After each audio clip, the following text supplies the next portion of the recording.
Hello, welcome to today's episode of group. It's been a while. I haven't done an episode of group therapy in a while because I just do episodes and I edit them into my other shows. But here we go. Welcome to today's episode of the Group Therapy Podcast. Today we have returning guest, the man behind the Monster Channel, Halloween Jack himself.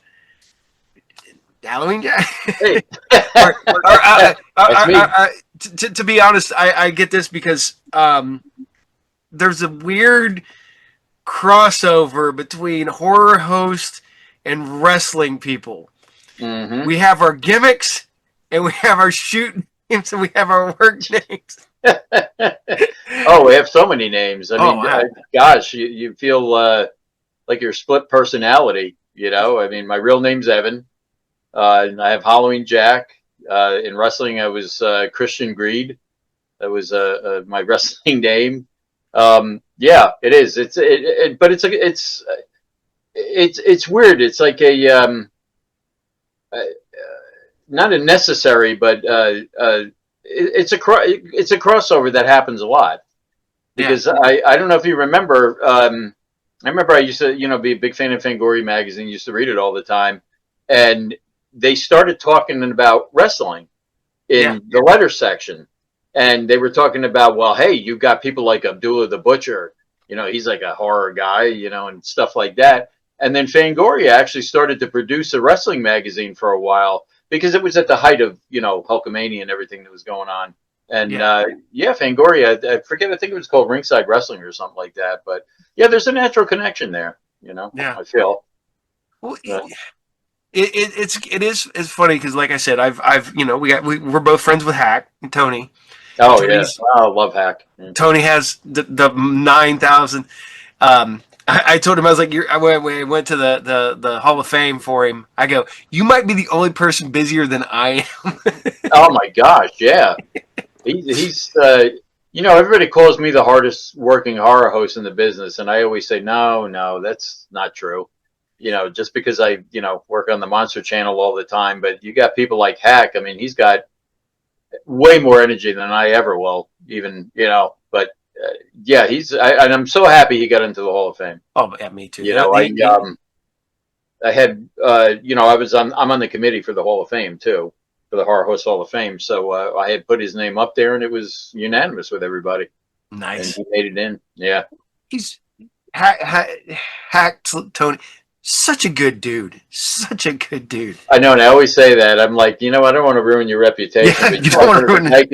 Nicest guys I've ever met, and so helpful to the whole horror host community. He does, conventions and even the wrestling things he invites hosts to and stuff like that. It's great guy. And we're talking about you. Oh, you're a behind the scenes, super busy guy. For those who do not know, because you're on cameras as Halloween Jack. You do your show, and then people who do not know, when Monster Channel, pretty much the Monster Channel would not be anywhere if it was not for this man. Yep, it's. I've said this in several interviews, and it was in. It started with the Midnight Movie guys. Love their show too. Great bunch of guys. And Triv from the Midnight Movie guys is also a fellow suffering Bengals fan. So he and I had that connection too. But they had interviewed me one time, and they said, "Well, who's behind the Monster Channel?" I said, "Well, there's me, and then there's me, and I don't want to forget me." And I don't want to insult the other person who does it, which is me. Hey. Yeah, but no, it's but something, it's a labor of love. Been doing it for 15 years, and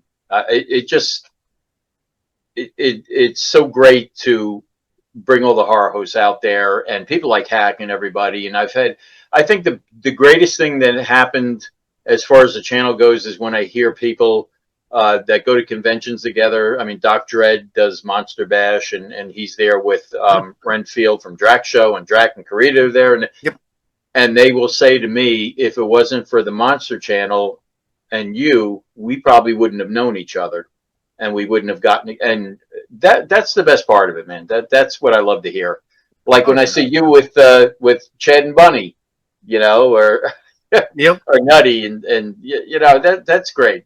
Oh yeah. I've always been a big team up comic book team up guy. I've always liked the Brave and the Bold and Marvel team up and stuff like. So when I get to see the horror hosts get together, that's kind of like that. It's almost like superheroes getting together to me. Oh yeah. I love it, man. I It, absolutely love it. it is about, and it's so much fun when we all get together, like at the Hall of Fame, and it was just like we're just cracking and giving each other crap, and it's so funny because Tony's like sitting there, he goes, "I got a suit, I got it yesterday for like $5." I And I got was I was honored because he had asked for me to do the induction for him, and I taped the induction, and he might not want to admit this, but he told me, yeah, I had a tear in my eye when you did that, and he it was, he I'm gonna call him out. That man, it was all he could do to get through his speech, man. He was teared up, man, and it was something cool to watch. It's not normally normally I don't like to see a grown man cry, but in this case, it was well deserved. So, well. Plus, when you see that, you know how much it means to them. That oh that yeah, that says a lot. I have yet to see his speech, his acceptance speech, and I wonder if anybody's got that out there somewhere. I know somebody taped it, I I guess, or I hope so. I think I posted it. I'd have to double check, but Okay, yeah, yeah, I'd like to see that. yeah. It's one of them ones that's been a while, and I'm like, literally the worst part about it is that I did this again. I did it at the horror host a couple years ago.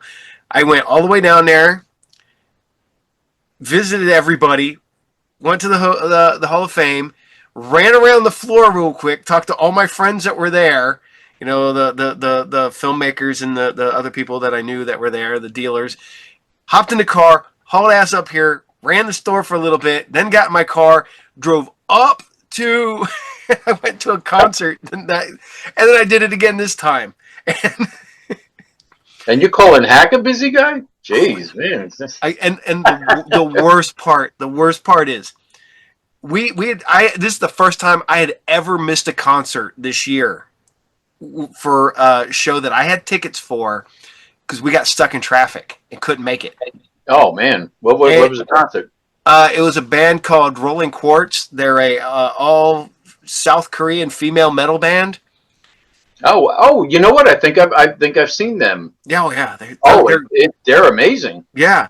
And I had You tickets. missed We it. were going to Oh, go, got stuck, and my wife's sitting there because me and one of my best friends and Tina were in the car, and I'm just sitting there, and I can just I can feel defeat coming, and I'm like, oh man. well, if we can make it.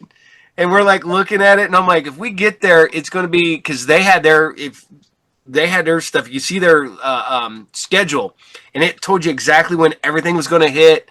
And I'm like, we might make it for like the last two songs if we're lucky, Oh, and, and that's if we got out of the traffic then. And I was just like, just turn around, and that's the yeah. first time. But so because of that, I went to the show after the Horror Host Hall of Fame. I went and I checked the weather. I checked traffic. I checked everything, but the one thing I did not check that there was an Ohio State versus Ohio University game, Oh and, man. and the Oh, venue was right across the street from Ohio State University. oh, jeez. We had to park. I'm not kidding. I'm not exaggerating. 2.5 miles away Damn. and walk to the concert. And mind you, it was a great show. I mean, it was a band called Ailstorm, which was the pirate themed metal band, Oh yeah, yeah. We've heard and of them. Glory Yeah. Hammer, the D&D themed metal band. Um, Wow. Great show, but we had to walk. And then my buddy's like, I'm going to call us an Uber when we go outside. He walked outside and the streets are jam packed full. And I was like, we're not getting an Uber. And so we walked all the way back. We were at Newport, the concert hall. We had to park at the other concert hall at Kemba and walk the 2.5 miles there. and it was Wow. like, and we still had to pay $10 for parking. Oh my gosh. Jeez. But That's yeah, that crazy. was it. Then I still did that after I had left. What, at like 9 o'clock in the morning, did all that, and I got home at like 3 o'clock Sunday morning was when I finally got back home. So I was gone all day. Oh man. I wish I had that kind of energy anymore. Yeah, Wow. got to keep going, man. Oh yeah. My wife Jacqueline, is sitting right there. She said we went to see Ice Nine Kills. That's the first concert I've been to in a long time. But uh, we had Miles Baker, who's Yeah, yeah, the yeah. guitarist, Yep, and Pure Horror had worked with the Monster Channel yep. with us, some time ago on Toy Fair. So, Miles had said to us, "Hey, if we're in the area, we'll let me know, and we'll hook you up." Well, all of a sudden, one day we found out that they were going to be here, so I messaged him and he gave us tickets, but they were floor, so I had to stand through the whole. I mean, it was a great concert. Don't get me wrong, but I mean, my days of mosh pits and standing are long, long gone. I, But I mean, it was a great concert. I mean, Funeral Portrait opened up for them. Kim Dracula. Um, who else? Um, gosh, see, that's the other thing when you get old. That was it. Oh, that was it. yeah. Oh, okay. Oh, Yeah. Daybreaker. Oh, and Daybreaker. They Uh, they, they were there. I'm Um, I've been on a just massive concert like all this year. I haven't gone a month without a concert. I wow. think since the first of the year, and I haven't done that in forever. And I'm still up front on the rail, 2 feet away from the show, and proud dad moment right here. Last year we took Vince to go see Clutch and Fu Manchu, which are two of his favorite bands. No. And we couldn't. We were like, well, we're going to see how this goes. So we just kind of middle of the show. We're watching everything, and he's getting into it, and we're like, okay, this is working. And he's shouting and putting his hand in the air. So skip to this year. So we're like, all right, we're going to go see Clutch again. We take him up. We go, and my buddy Bone is in front of me. Vince, well, Bone, Vince, me. Vince is on the rail, or Bone's on the rail. And first two bands come up, and the drummer from Clutch comes out during the first show, first band, and Vince is like, "That's Neil's friend from Clutch." I'm like, "Yeah, that's the drummer from Clutch, Vince." And so Clutch comes out, Bone moves and pushes Vince up to the rail, and then Oh I get wow. behind Vince. And Vince starts screaming, goes, "That's what I'm talking about!" And he just his hands in the air. And every time Neil would come around, he'd like point at him, and Vince would get all happy. And I'm like, it's a great dad moment. Well, I'll tell you my dad moment with my son. At the time, gosh, I'm trying to think what year it was. A long time ago. He's autistic. Never really, was interested in music or anything. But my daughter and I, we were big fans of Fall Out Boy Yeah. at that time. And one day he started singing along to one of their songs, and I mean, he never reacted to anything like that. So that was a big moment for us. We were like, oh my gosh. And so I had known the band because I'd been following them quite a long time. And, talk to the members occasionally. And so I had sent one of them a message about that. And they actually had gotten in touch with us through our PR or their PR. They gave us, this was at the Garden State Art Center in New Jersey. They gave us fourth row tickets. They sent a Hummer limo for us, took us to the venue. He got to meet the band, and they autographed a huge poster. And I'm telling you, it was amazing. And that's, everybody goes to me, well, Fall Out Boy, that's like a girl band. Why are you so into them? And I'm like, something, they will. They how can it, I'm getting emotional thinking about it. That's why I will forever be a fan of theirs, because they Yeah. didn't have to do that. No. You know, they didn't have to do any of that. But you know, I had met them a couple times before, and you know, talked to them and things like that. But I mean, look at when I was growing up. Gosh, I mean, you know, Led Zeppelin never sent a Hummer limo for me. You No. know, and I was a big fan, or the Stones, or anybody. Yeah. See, I just became friends with bands, and they would like go. Like I used to know the guys from Guar. You know, we'd met Yeah. through Oh comic book yeah. shows and stuff like that. And Great guys too. oh yeah, and I'm hanging out with them at Motor City Con one year, and it's getting towards the end of the day, and they're like, "Oh, you're going to the show tonight," and I'm like, I didn't know there was a show tonight. I didn't get tickets, and it was at Harpo's. And they're like, "Oh, you're coming to the show," and I'm like, "I gotta get home. I'm in Ohio," and they're like, "You're coming to the show, right?" I don't have tickets, and they're like, "No, you just come to the front door. Tell them who you are. You're on the list. You're in." I'm like, "Okay." I show up, and I'm like, "Yeah, my name's Paul." And they're like, "Yeah, sure." And then, all right, come on in.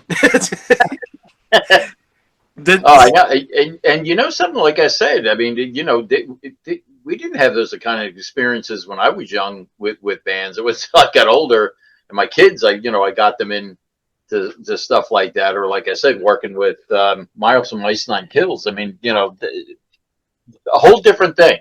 You know, yeah, I'm not saying that back then they weren't nice people, but you know, something changed in the music industry, I guess, in 2000, where it was more fan relatable. I mean, you would join fan clubs and you'd have meet and greets and things like that. You know, it was, you know, you could meet a lot more of your bands. That's where my daughter and my son were lucky because, you know, I BS my way into anything, being I was, you know, the dad. So I would talk to the security guards and I would be like, yeah, can we get in? And, you know, oh wow, so we met that's a lot of bands that way too.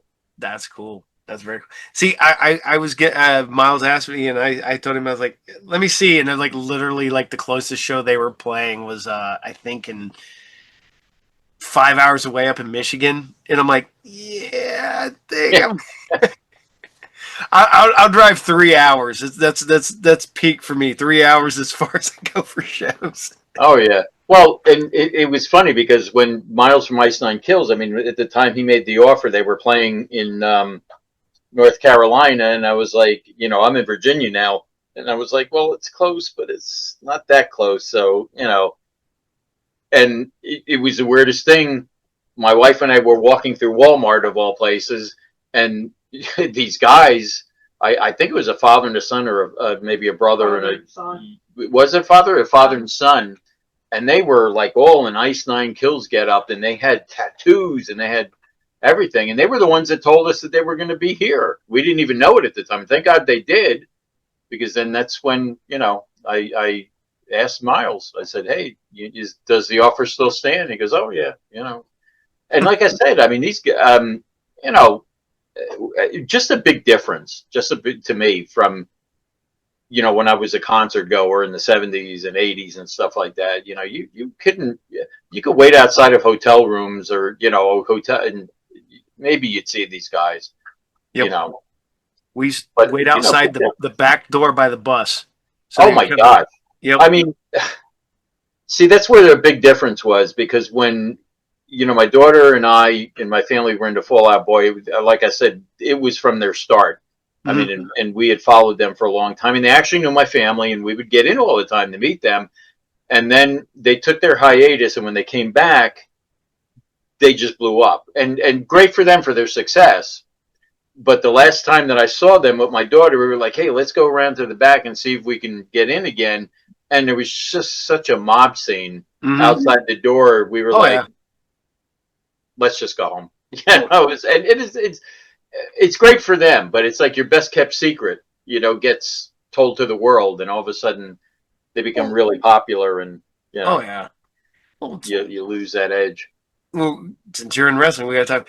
I remember doing that in wrestling, going out and like after the Oh yeah, shows, you go out, try to find them when they're or you knew where they would end up after the show, so you would end up scooting over there, and oh that's where yeah, yeah. that's where I met Ric Flair was at a adult bar, and What a surprise! Yeah. Really? Oh my gosh! Jeez. It was after a WCW house show, and me and my buddy we went over, and we're sitting there, and they're like, "Dude, I think that's Ric Flair at the bar," and he's like, "Nah, it can't be because it was an afternoon show," and I was like, "Nah, I'm pretty sure that's Ric Flair," and I go. Sneak it off past him, go to the restroom. I come back. No, it's Ric Flair. That is 100% Ric Flair. So I walk up and I'm like, all right, I gotta do this. I walk up to him. I'm like, hi, Mr. Flair. You know, huge fan. Just watched you at the show. Blah blah blah. I want to buy you a drink. And he's like, no, no, you don't buy Ric Flair a drink. Ric Flair buys you a drink. What are you Really? drinking? What are your buddies drinking? And I'm like, oh, okay. And he bought us drinks. Wow. And yeah, because he was, you know, Ric Flair. And then pretty soon, I think Arn Anderson showed up, but it was only a couple of them because literally they come in to get a couple drinks, and then we're heading off to their plane. Yeah. But yeah, it was Ric Flair, and then Wow. That's a story and a half. yeah, Hey, I was in wrestling and they never bought me a drink. Yeah. Maybe they bought me. No, I can. They bought me lunch one time or dinner. Maybe. Yeah. Well, you were in ECW before ECW was ECW. Before it was, yeah. But it was There was a Eastern lot of us. Championship. You know, there was a lot of us in there. Um, you know, a lot of the guys that I actually trained with. You know, I started in ECPW. It was called East Coast Professional Wrestling. That's where I was trained. I trained with Gino Caruso, who was the great Caruso, and you know, he was in NWA, and Rocky Jones, God rest his soul, who just passed away a couple of years ago, who is also known as Mean Mike Masters. I mean, he did, you know, WWE. I mean, he was trained by Johnny Rods. Started as a jobber, but started going to different places. When he went out to the West Coast, he became Mean Mike Masters. His real name was Michael Jones. But then he came back and he was Rocky Jones. I mean, he wrestled all over the place. I mean, in Japan and everything. And two great guys, great trainers, old school trainers, because they trained in not only wrestling moves, but submission and stuff like that. But yeah, and I wasn't the biggest guy, of course. I mean, I was at the time 150 pounds. So it was more like being, I was going to be a manager. That's what they were training me for. But you don't train as a manager. You know, at 150 pounds, I was like they're training like a rag doll. You know, it's like, oh, let's throw this guy around. But what got me where it got me was because they would have 2 nights of training. One was on Monday night, which I hated because then I had to rush home to watch Raw. Okay. And then they would do it on Thursday nights, but then they had a voluntary thing on Saturday that, you know, you didn't have to go to. So I was there all 3 days of the week. And I mean, I was working a full-time job at the time too. But I got where I got because I was there continually, and I took the beatings, and I took the, you know, I forget when they first started, you know, they had that, you know, like a plastic step over in the corner. And I don't know if you remember from the days of Bob Backlund when he would do what was called the Harvard step test. It was like stepping up, stepping down, alternating feet, and you would just keep doing that. Okay. So they said, oh, you know, go over there and start doing that. And after like 2 minutes, I was blown up. Okay. But it's good for stamina because eventually I was able to do that for a half an hour without, you know, even breathing hard. But that's the way they started it. And then it was like, okay, hey, Lane, let's suplex this guy. Let's do this. He's only 150 pounds. Let's throw him around. Let's, but there was this guy there, looked like Killer Khan. I don't know if you remember Killer Khan, you know, from WWE. Yeah. You know, great look. They called him the Gravedigger. And, you know, he had the one ponytail. And they used to do this thing where they would put us in the corner, and each one of the trainers or some of the wrestlers that had been there for a while, it was what we used to call chop fest.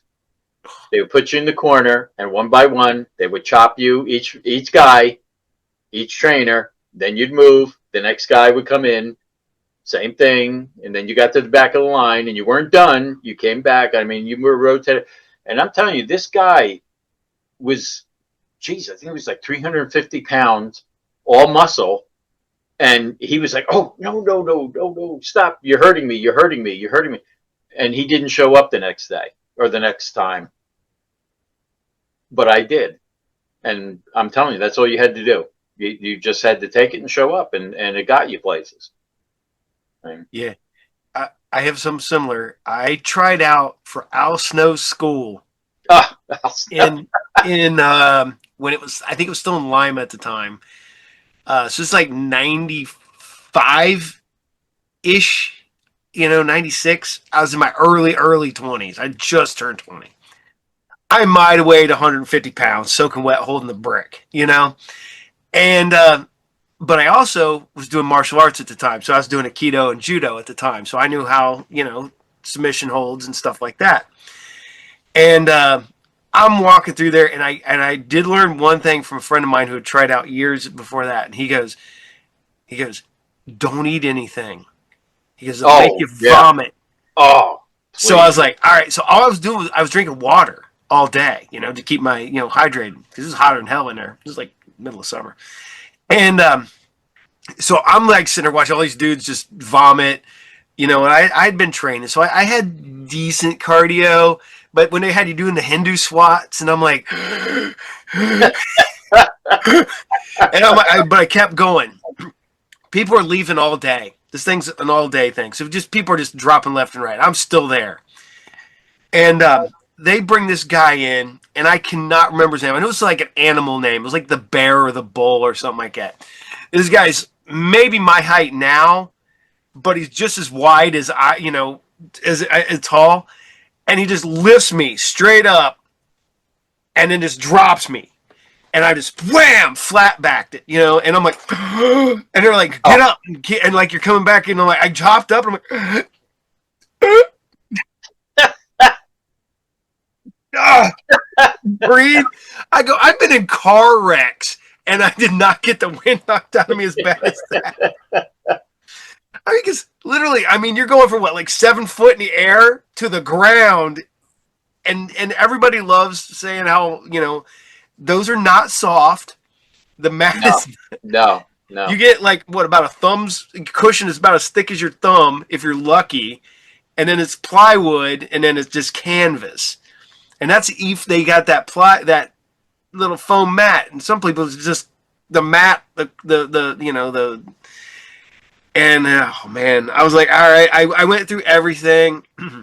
They were taking, I think it was like top 3 got a scholarship, and then 4th, 5th, and 6th, or 4th and 5th got like half. You only had to pay half, and then the rest of the people kind of just, I came in 4th just because of my size. But at that time, I could do a standing front flip, Oh wow. and the guy got me in an arm bar, and I just flipped out of it. And the guy that was there for Al was like, "Oh, I love that. Do that again." I'm like, "All right."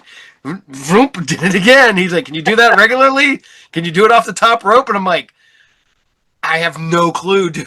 I've never tried." But I was like, "Oh man, I couldn't imagine trying to," because I know Well, the first time I do it, I'd break my leg or something like that. So. let me tell you, if you were on a mat that had foam on it, you were lucky, because what I trained on was a boxing ring, and a Oh boxing ring.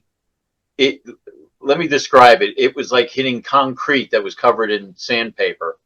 It was rough. I mean, I was coming home with no skin on my elbows or my knees all the yeah, time.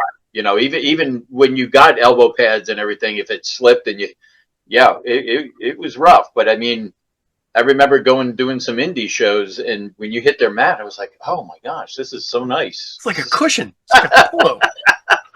Yeah, give me a pillow. This is how I can fall asleep. But yeah, it was a boxing ring, and it was tough. But that's what toughened you up for doing it later on. Well, Um, people don't realize how much painful it is just to run the ropes. oh Like yeah. Oh that. my gosh, I had so many welts and bruises and everything on my back just from doing that. Yeah, I know. I mean, people think, oh, this is it's a padded ring, and you're just hitting the ropes, and you're talking about a rope that's what, metal wire, It's elevator cable, basically Yes. wrapped in like, Yeah. yeah. But about 10 years ago now, a friend of mine had a promotion down in Dayton, and I was like, man, I ain't been in a ring forever, so I hopped up in the ring after a show, and I started running. I'm like, yeah, no, that's why, because they kept trying to con me into it. I'm like, dude, I'm too freaking old to be a wrestler. And then of course my buddy's like, Dallas Page didn't start till he's 36, and at this time I'm like, dude, I'm 42. I don't need to be in the freaking ring. Well, gee, how old was I? I was 32, I think. Yeah, about 31, 32 when I started. Yeah, speaking of Dallas Page, it was funny because where I lived in Jersey, there was this big flea market. It was called the Route 70 Flea Market, and it was an outdoor thing, but they also had a building there. Um, Dallas Page's mom had a business inside of that building. And I remember I would, go there occasionally on Saturdays and go in and talk to her, and she would show me all the wrestling pictures that she had up on the wall. And a really nice person. Damn. And Dallas, what a great guy. I mean, for what he's done, for professional wrestling. But Whoa. speaking about, you were talking about getting the wind knocked out of you. There was this guy I was training with. He was called the Hawaiian Hurricane. 500 pounds, dropped an elbow on me, and I thought I was going to die. I mean, these guys were training too. They didn't know everything. I thought he broke my ribs. I mean, I was, it's like, come on. And then there was another guy that I was training with, and I was doing a sunset flip with him. And, in professional wrestling, you're not only worried about your safety, but you're worried about the safety of the person you're working with. And that's what the whole deal is. Yeah. You're helping each other.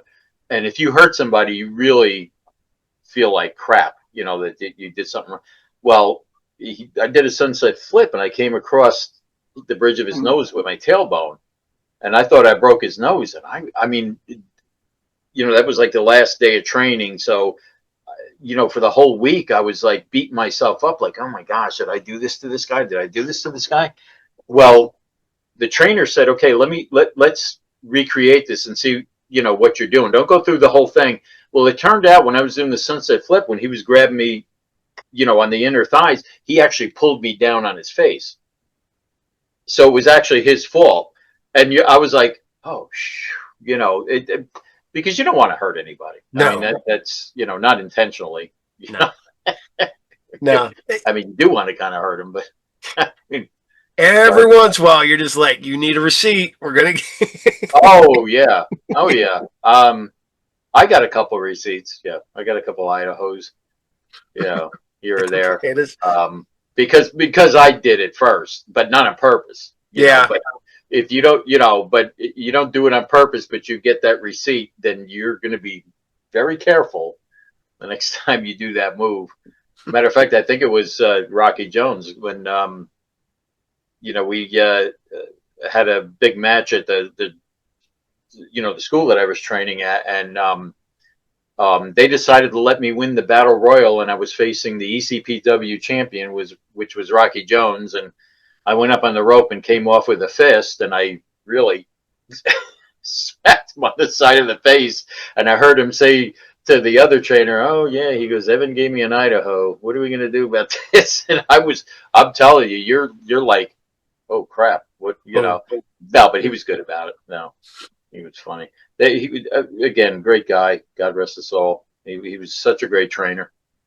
So yeah, when did you go from East Coast Pro Wrestling ECPW? ECPW is called. Yeah.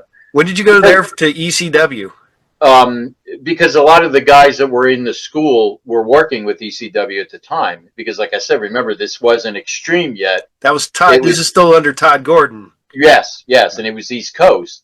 And not only that, but Mike Sharp, Iron Mike Sharp, had a school in Bricktown, New Jersey, which is weird because where I went was North Jersey. Well, I could have went to his school, which was about 10 minutes away from where I lived, but I wound up going, it was a long story. My nephew worked for WNBC radio in New York and doing traffic, and one of the guys that went to the school also worked with him. So it was through him that my nephew said, "Hey, my uncle really wants to get into professional wrestling," and that's how I got with them. So that's why I was going up north, which was an hour and a half drive, as opposed to the 15 minutes I could have went to Brickton. But I mean, we all worked together.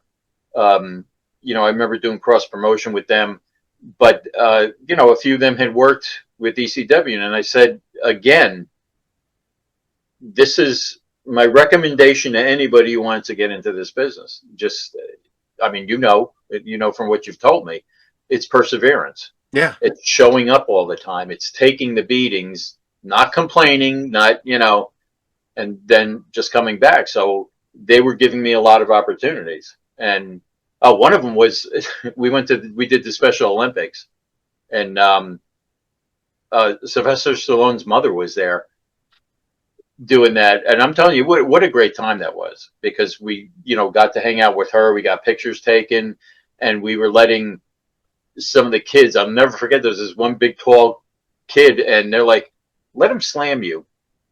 And I'm like, "What?" And I'm like, "Let him slam you. It'll be a big treat for him." Because at the time, the way I was dressed, I had the earring, I had, this outfit. The kid kept saying, "Hey, you remind me of that punk Shawn Michaels."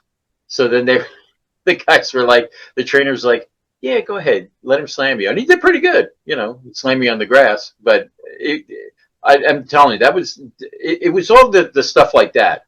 I love the wrestling, but it was all that stuff outside of wrestling you did, like the Special Olympics. That was great. Just seeing those kids' faces light up and stuff like that.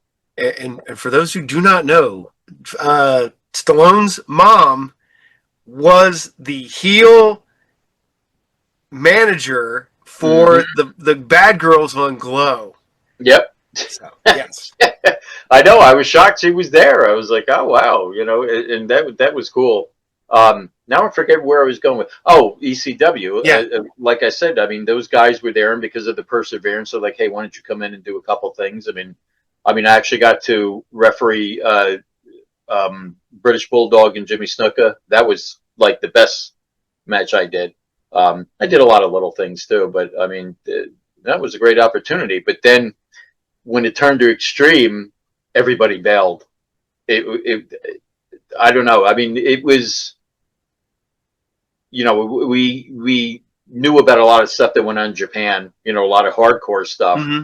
And everybody, I think, kind of got scared. So it was like, they were like, "Oh, okay, I don't think I want to do barbed wire matches or stuff like that." So, we kind of left. But I mean, it was a short time, but the experience was unbelievable. I mean, who could say, how many people could say, "Hey, I reffed British Bulldog and Jimmy Snuka," Now, I have to ask, because if not, the referee looked a lot like you.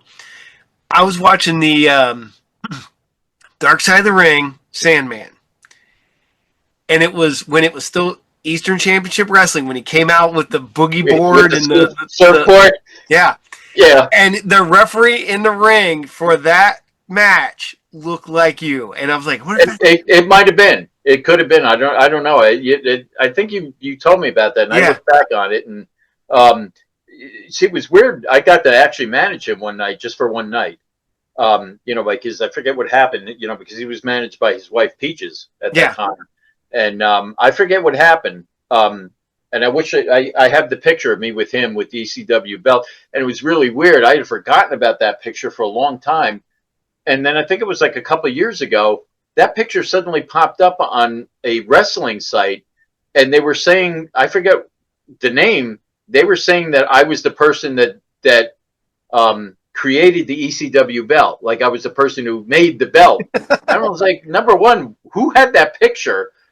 I thought I was the only one who had that picture, but yeah, I mean, it might very well be me. I don't even remember. I know, like I said, when I ref there, it was sporadic, but yeah, it probably was. Who knows? You're not one of them wrestlers, because I've met a few wrestlers that they have written down every match, everything they've ever done, where it was, and I'm like, okay, you got a lot of time. They're like, well, you're set in a room. You're in a hotel room waiting for the next show, so you got a lot of free time. I'm like, oh, I can document everything.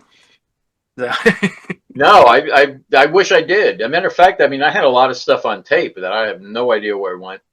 But I mean, I also worked for the Savoldis, old name in wrestling. I mean, yeah. not only promoters. I mean, the Savoldis were referees in the WWE back in the '80s Hmm. and stuff like that. And I did a couple things with them too. Um, what was the name of the promotion? IWCC. I know they hooked up with WCCW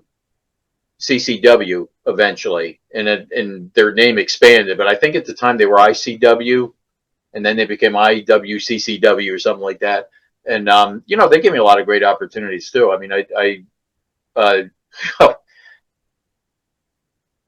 this was the only downside about sometimes being a indie referee.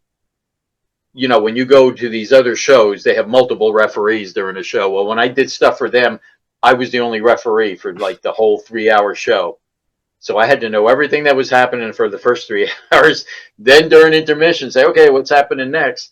But again, it was a great opportunity because I got, I remember they gave me the directions.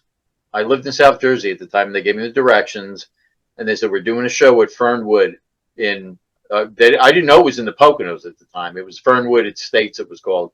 And that's where they were doing some Raw occasionally. Hmm. And they gave me the directions, and I remember I'm driving, it's turning to 2 hours. It was like two and a, and I finally got there, and I was the only referee on the card, but it was a TV taping. And then when they go to pay me at the end, they like gave me $50. I'm like, this doesn't even cover the tolls and the gas that I used to get here and back. But their attitude was, it's a TV taping, so you're getting exposure. Hmm. Well, it worked out because the WWE was doing Raw there the next night. This was on a Sunday doing Raw, and they needed a referee. So the WWE put me up that night, and I did some matches for them the next. I mean, there were dark matches, Yeah. and that started, me with them. I didn't do much with them. I mean, I did a lot of house shows and things like that, but what a great experience. I mean, it was amazing. See, I'm not gonna lie. I miss house shows. Oh House yeah, shows, you could have them trying new moves. You could have them doing just having fun because the matches. I mean, for the extent, it doesn't really matter. There was no, you know, yeah, they would always have a title match at the end, but you knew nothing was going to happen because no yeah. one's having this. But then they'll slip one in where there'll actually be a title change on a house show, and then it throws everybody off. Um, Well, in the shows that they used to do, like in high schools, I mean, yeah, when I was a fan and they were doing those shows, I mean, even if you went to like say Allentown where WWE was doing their shows, you weren't really right on top of it. In high schools, you were like so close. yep. You were like you could touch the ring, and not to mention you got to meet a lot of the guys at the end of the night. I mean, I remember meeting Adrian Adonis, SD Jones, all those guys from back then. But yeah, I mean, again, I'm not complaining. It was being the only ref for 3 hours was tough, but I Oh, it have mean, to be. some of the people I worked with. I mean, I worked with Cousin Junior, who was part of Hillbilly Jim. Him and Tony Atlas. I refereed their match. Manny Fernandez and Tito Santana started a feud, and I was in the middle of that match too. So, it was a great experience. And I'll tell you, Tito Santana, one of the nicest people in professional wrestling. Met him Absolutely. once. Super nice guy when I met him. Super So, great guy. I mean, he always made sure. I mean, a lot of the guys thanked you, but he always went out of his way. If I did, ever ref his matches, that he would go out of his way to thank me.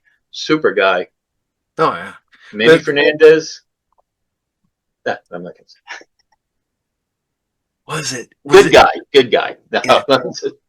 It's so funny because as I've met so many of the guys I grew up liking as wrestlers, and it was always I hate to say the heels usually end up being the nicer guys than the faces. except for Ricky Steamboat and Tito Santana. Really? Both super nice guys. I was Oh like, yeah. oh wow, you know, Oh, but absolutely. they were the faces, and then the heels were like, you know, Kevin Sullivan. I Kevin Sullivan's one of the nicest guys I've ever met in wrestling. Yeah. You know, and what was real funny, great story here. I had a picture of him up by my computer at my shop on my bulletin board. I had a signed picture of him, and this old lady came in with her grandkid. She's like, just staring at it. And she's like, I don't like that. I don't like that at all. And I went, what? She goes, oh, that he's the devil. He's Oh, the devil. did the picture have him in the devil makeup and It everything? was an old picture of him with, you know, I think the picture is like him and woman, and from back in the, so he still got the little, like, you Yeah. know, the and she goes, I don't like him.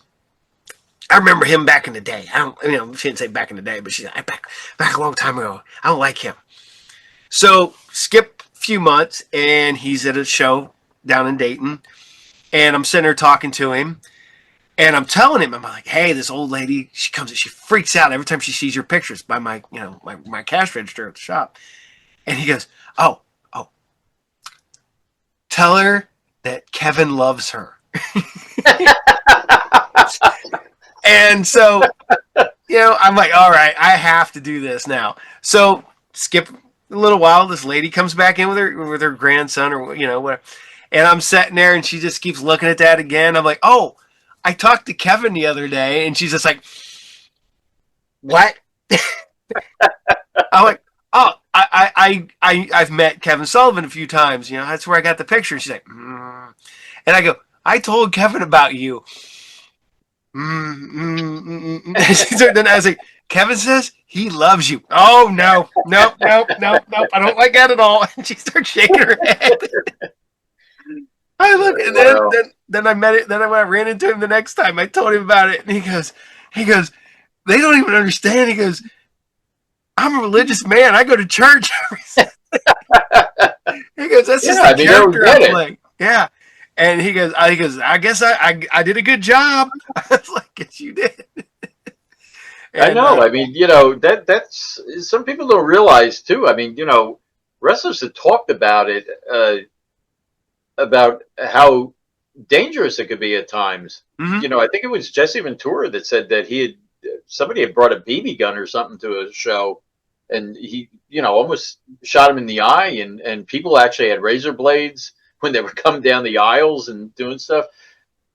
That happened to me with Kodiak Bear, who was also in, he was one of the trainers, like the assistant trainers when I was training, and Little Guido too. He was there when I was training with him, and I'll tell you, I'll never forget it. I mean, I think it was an ECW show, and I had ref something, and I was going with them, and there was these kids outside throwing rocks, and I remember that Guido got mad because it was a rental car. It was his rental, and these kids were throwing, I mean, rocks, huge rocks, Yeah, and like chucking them at yeah, us and hitting it.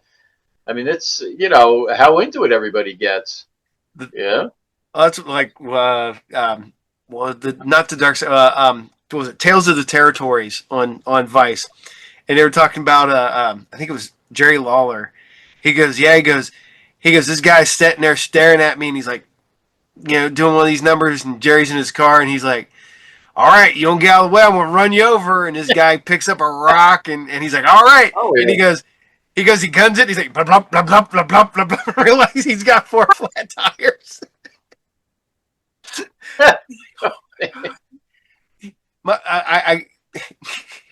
My my one friend, his mom got kicked out of wrestling. My grandmother didn't get kicked out of wrestling. She got her sister kicked out of wrestling when she Oh was young gosh. because my friend's mom used to keep extra pair of shoes in her purse. So when she get mad at him at wrestling, she'd wing a shoe at him, and she had another pair that she could wear out. She brought extras. She brought extras. So my grandma told me a story when she was at a show, and it was probably, oh my god, so this is probably or maybe mid 50s ish, maybe. So this is, and she wings her shoe, or she wings something, and then she does it, and then she looks at her sister real quick, and they kick her sister out. Oh my My God. great aunt out because she thought she That threw it. sounds like an Eddie Guerrero move. Oh yeah, Yeah. smack Throw him the over the chair shoe. and then throw Oh, the chair. here, hold the other shoe. Here. Well, we'd go to WCW house shows, and this one guy got kicked out like 3 times. Every time we go to a house show, he'd be in a different spot, Yeah. and he'd wing freaking Slim Jims at Macho Man, and they'd boot him out. And but yeah, he'd be in there just winging them damn things. That's one thing I love about indie shows too, because a lot of times the Oh indie yeah. guys will walk through the crowd at the end, and there's this one dude.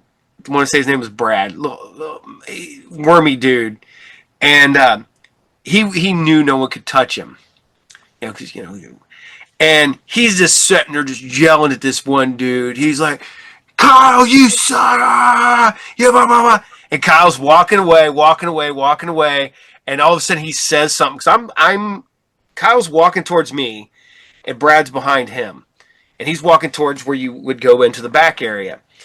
And we're just kind of chilling out because it's hot, so that's where the door is. That's where the air's coming in, so that's where we're.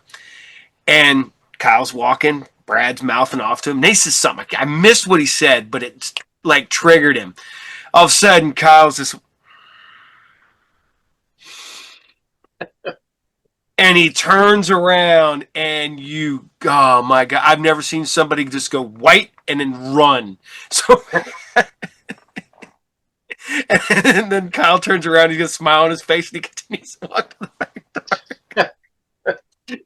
And this is so much fun. But yeah, Yeah, indie shows are good. It depends, though. I mean, I remember we got in touch, or no, some guy got in touch from Boston who wanted to do a tournament and crown the first Boston heavyweight champion. Okay, so he heard of our school. He, got in touch with the trainers. So we did we all jumped in cars, did a caravan to Boston, from New Jersey to Boston.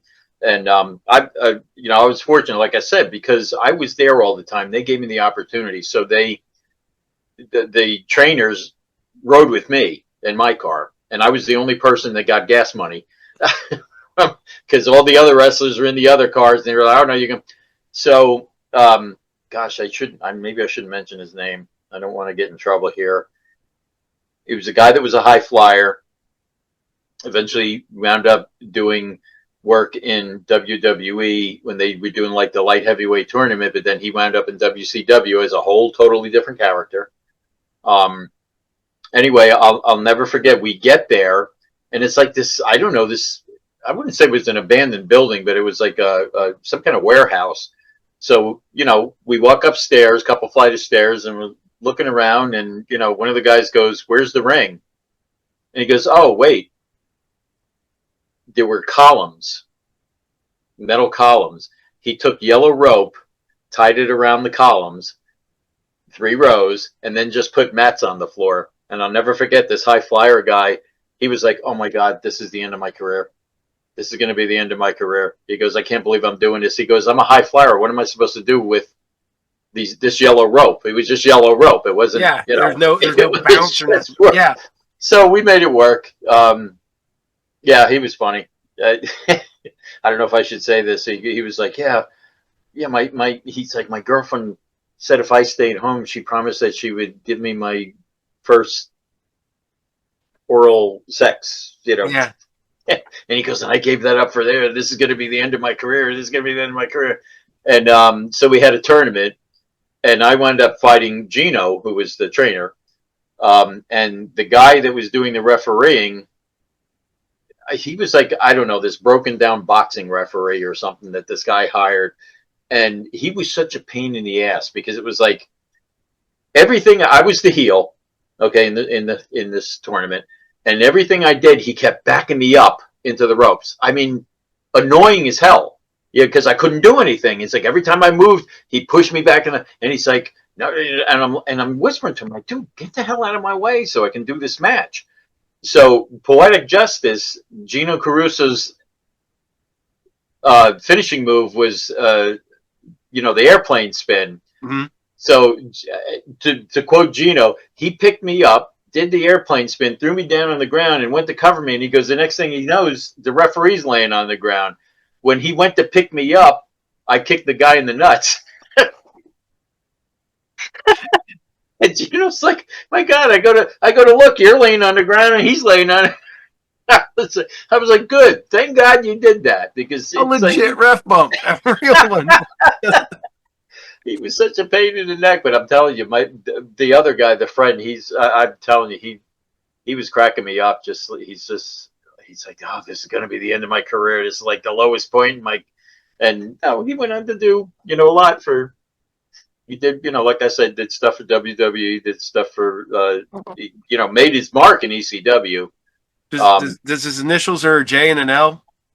No. Oh, One word starting with a C. okay. All right, I'll tell you, it was Crowbar. Crowbar. Formerly Devon Storm. You know, I just watched a thing about him like yesterday, and I forgot because he just kind of was always the lower mid card guy in Yeah. everywhere, and that dude had talent. Oh man, I mean, I trained with him. Like I And said, I mean, Little Guido, at the time, his name was Damian Stone. I trained with him. I trained with Crowbar, or Devon Storm. Yeah, these guys were great. I mean, they were multi talented, and the stuff I did with them, I'll never forget. I mean, they taught me a lot, and great guys. And like I said, because I was there every week, and because I was taking the beatings and taking the shots and everything. I mean, I don't know how they train anybody anymore. I really don't. But I mean, they trained. It was tough. It was tough. They didn't let up on you because they wanted to see if you were going to come back. And if you kept coming back, that's when you got the opportunities. yeah, And not only that, but they did submission. They taught me a lot of submission. Oh, there he is. there he is. The Vincent. Hey, dude. You gonna say hi? He's like, who's that? Who's That's that Jack. guy? It's Evan. Hey, you're on my channel on Saturday mornings. Yeah. Oh my God. People love him. He. I could probably I know. walk away from the show and just let him just sit here behind the camera, be like, "That's." Yeah, Like he's gonna steal the show away from me one day. yeah. Oh man. But it's watching the guys that came out of that, early ECW Jersey area, and like I said, I had forgot how good Crowbar was. Yeah. Because he never really had a chance to really shine. And then when him and Daphne were together, that was freaking gold. Yeah. Yeah. That girl was great. I'd only met her a couple times at cons. I'd never even seen her wrestle personally, but she was always super nice to me. The I it's so funny because, like I said, my buddies do wrestling, and I have one match that I will do. Me and Hack will do it. You're going to be the ref, and we will have our match. You'll see two old men running around. Oh, I would love to do that, man. You kidding? Oh, I'll have to hit the gym real hard just so I can be like, for the one time, man, like, ah. Oh, I know, you're kidding me. I'd have to do something too. I'll be blown up just going up the steps. Yeah, gosh. Oh my. And again, the training with these guys, it was great. I mean, it was because Little Guido, he got popular with the FBI in ECW. See, he's one of the guys that stayed. When we all decided to leave, he was like, no, I'm going to stick this out. And good for him, because they brought him into the WWE. And I wish I can get in touch with these guys. I haven't talked to these guys in, gosh, what is it, 30 years now. I haven't seen any of them or talked to them. And Scotty Bigelow, Bam Bam, another great guy that I got to hang with a couple times. God rest his soul too. Yeah, you wouldn't know it. Super nice guy. That's, like I said, I met him at a WCW house show, in like what, like 99 or 2000, somewhere in that Yeah. ballpark. Yeah. And or hell, that might have been an no, that was an ECW show. Oh, was it? Yeah. Yeah, because that was when he was having his feud with Taz. They end up going through, literally look up the Hair Arena incident with Bully Ray and almost causing a riot. I was there. Oh, really? Oh, Yeah, and my kids are like, "Where were you, Dad?" And I was like, "I was." Hard camera was behind me, so you could see. And there's one scene where you can see these hands go up with like like this, and I go, "That's me. That's my hand." But oh man. see, we had Hair Arena locally, and Hair Arena was just, oh my god. When I was a kid, I saw WWF there, and then as an adult, we got to see just WC. I was at a Nitro. I was at a Sold Out. I was at a bunch of house shows. Um, I think I think I was at a Thunder too. Um, then ECW. I was at Heat Wave.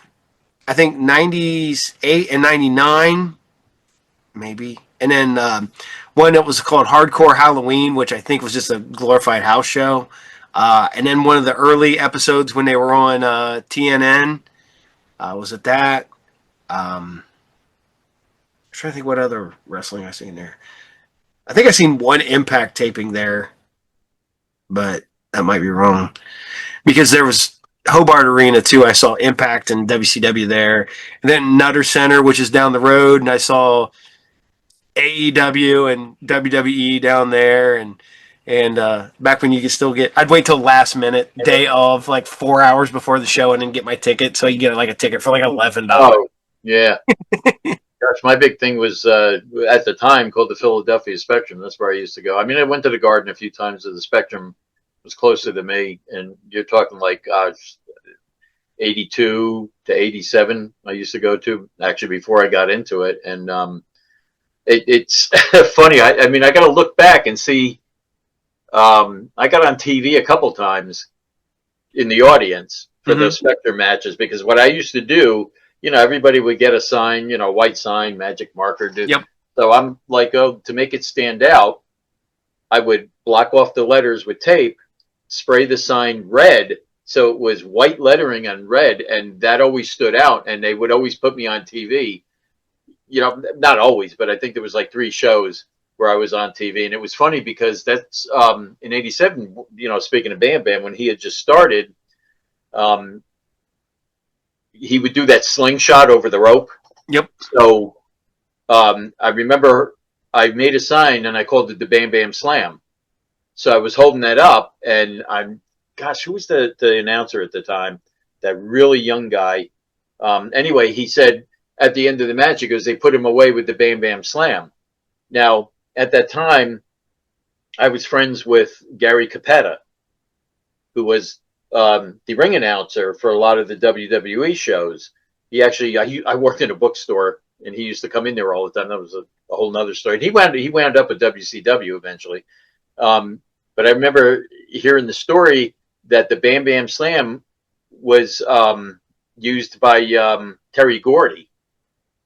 And they kind of said something to the announcer not to say that anymore because they were afraid they were going to get sued because, and that was because of my sign. I was like, I don't know. I just thought, hey, why not call it the Bam Bam Slam? And I probably heard that from Terry Gordy. Terry Gordy, I used to watch that all the, I watched whatever wrestling was on, so I saw Texas wrestling too.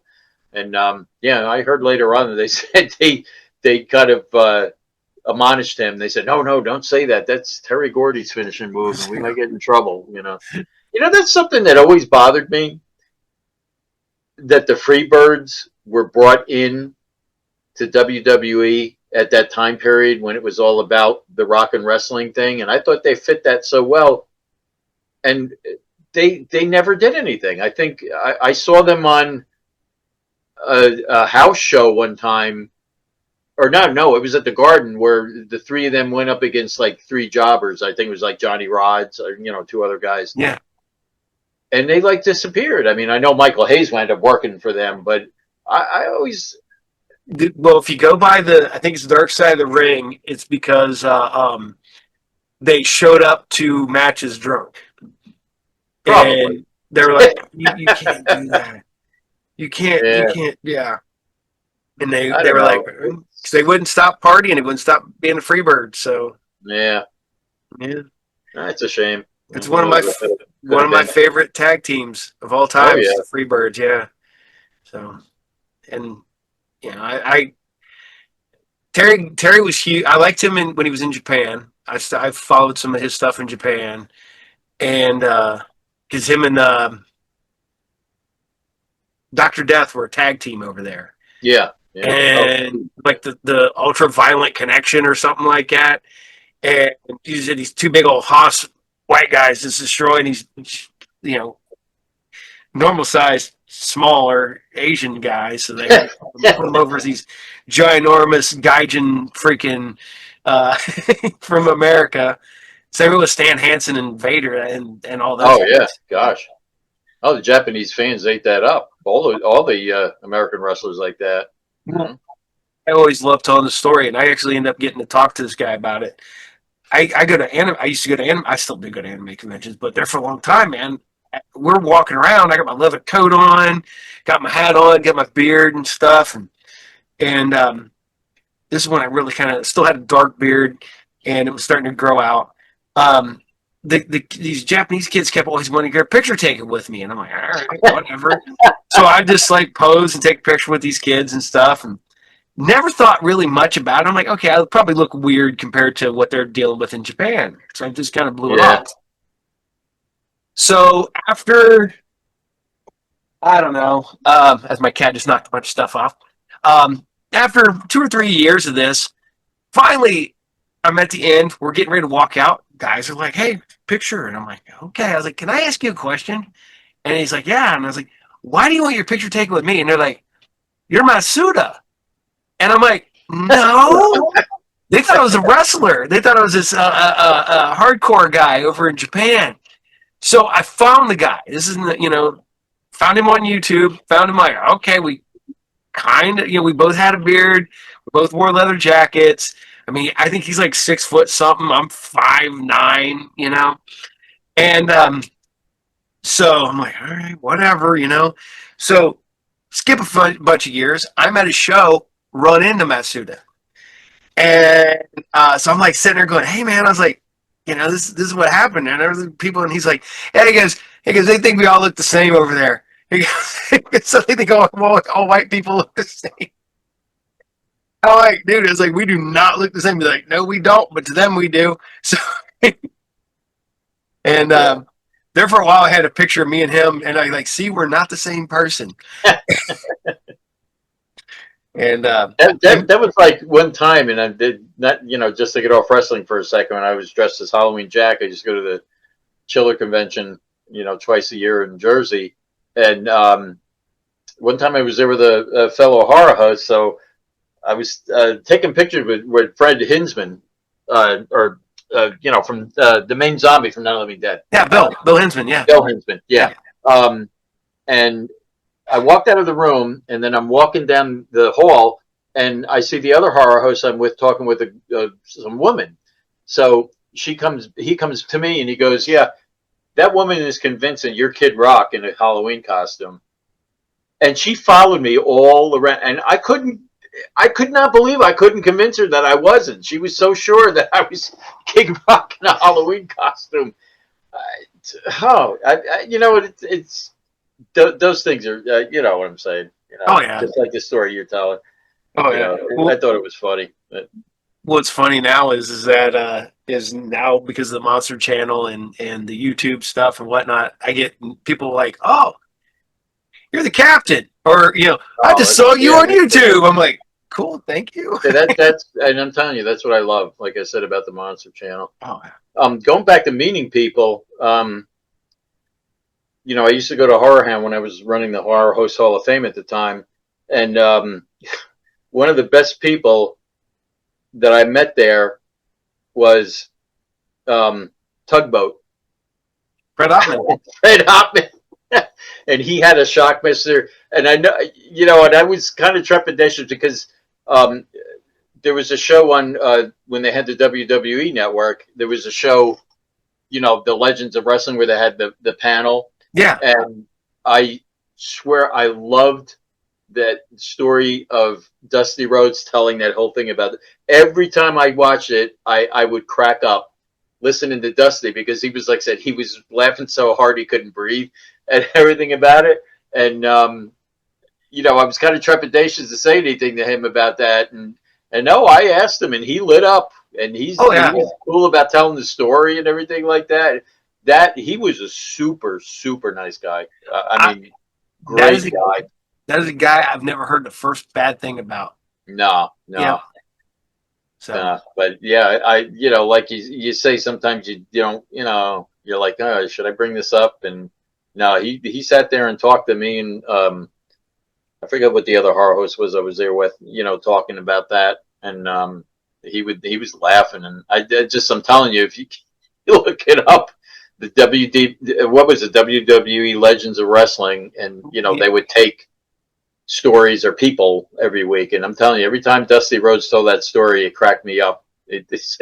And about how Cody was a little kid at the time. And he said when that crashed through, he goes, "Is that Uncle Fred?" That's Uncle Fred. Who I was love. who was it? Arn Anderson or Ole that It's came up with Ole was the the voice. stupid idea Yeah. of that stormtrooper helmet with glitter on? Come on. Well, Ole was the voice. Yeah, Ole he was was. was Yeah, the yeah, and if you listen, he's laughing. he's laughing too. Yeah, he's trying to keep. Yeah, yeah. It's hilarious to watch that stuff talking about that. Well, God, I can't remember how many years ago this was now. This was back when uh, Big Show was sent back down to developmental. Mm-hmm. They were doing a show at the Shelby County Fairgrounds, and at the time, they I didn't work up there at the time, but I was collecting toys, and my buddy's like, "Hey, they just got a bunch of new figures in at the Walmart in Troy or Sydney. You might want to go try." So I'm like, "Okay." I'm walking in. This is like midnight. This is back when Walmarts were 24 hours a day. 24, Uh, yeah. yeah, and I'm walking through, and I'm like, I have to walk back. I'm like, that can't be him. So I back up, and I walk down. Sure enough, it's the Big Show, and he's buying snacks.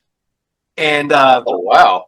I'm sitting there. I'm like, all right, don't be. I'm like, I'm gonna say hi. I'm at least gonna say hi. Thank you for wrestling for. And so I go in. I'm like backed up. I walk down to him. I'm like, sir, I don't mean to bother you. I'm a fan. Watched you since you started in WCW. Watched you through that. I was literally at the show when the Kevin Nash thing where you dropped you on in. He's like, does one of them one of the things, and I go, just thank you. You're still out there. You putting your body on the line. I appreciate it. And shook his hand. He shook my hand. He's like, I appreciate it. Thank you for watching me. Blah blah. Blah. Went on my way. Skip a couple years, and they were talking with. I think it busted open one morning, and they were talking with Mark Henry. And Mark Henry goes, "I got the best piece of advice from Paul White." He goes, Big Show. He goes, always shake a hand and thank them for doing it. He goes, because one day they're not going to come up and shake your hand because they ain't going to know who the hell you Right. are. That's And right. he goes, Big Show told me that. He goes, you'll make the person's day. He goes, even if you're in a bad day, you always say thank you, shake their hand. He goes, you just made that person's day. You got a Yeah. fan. And I'm just thinking, like, man, that's what that dude did to me.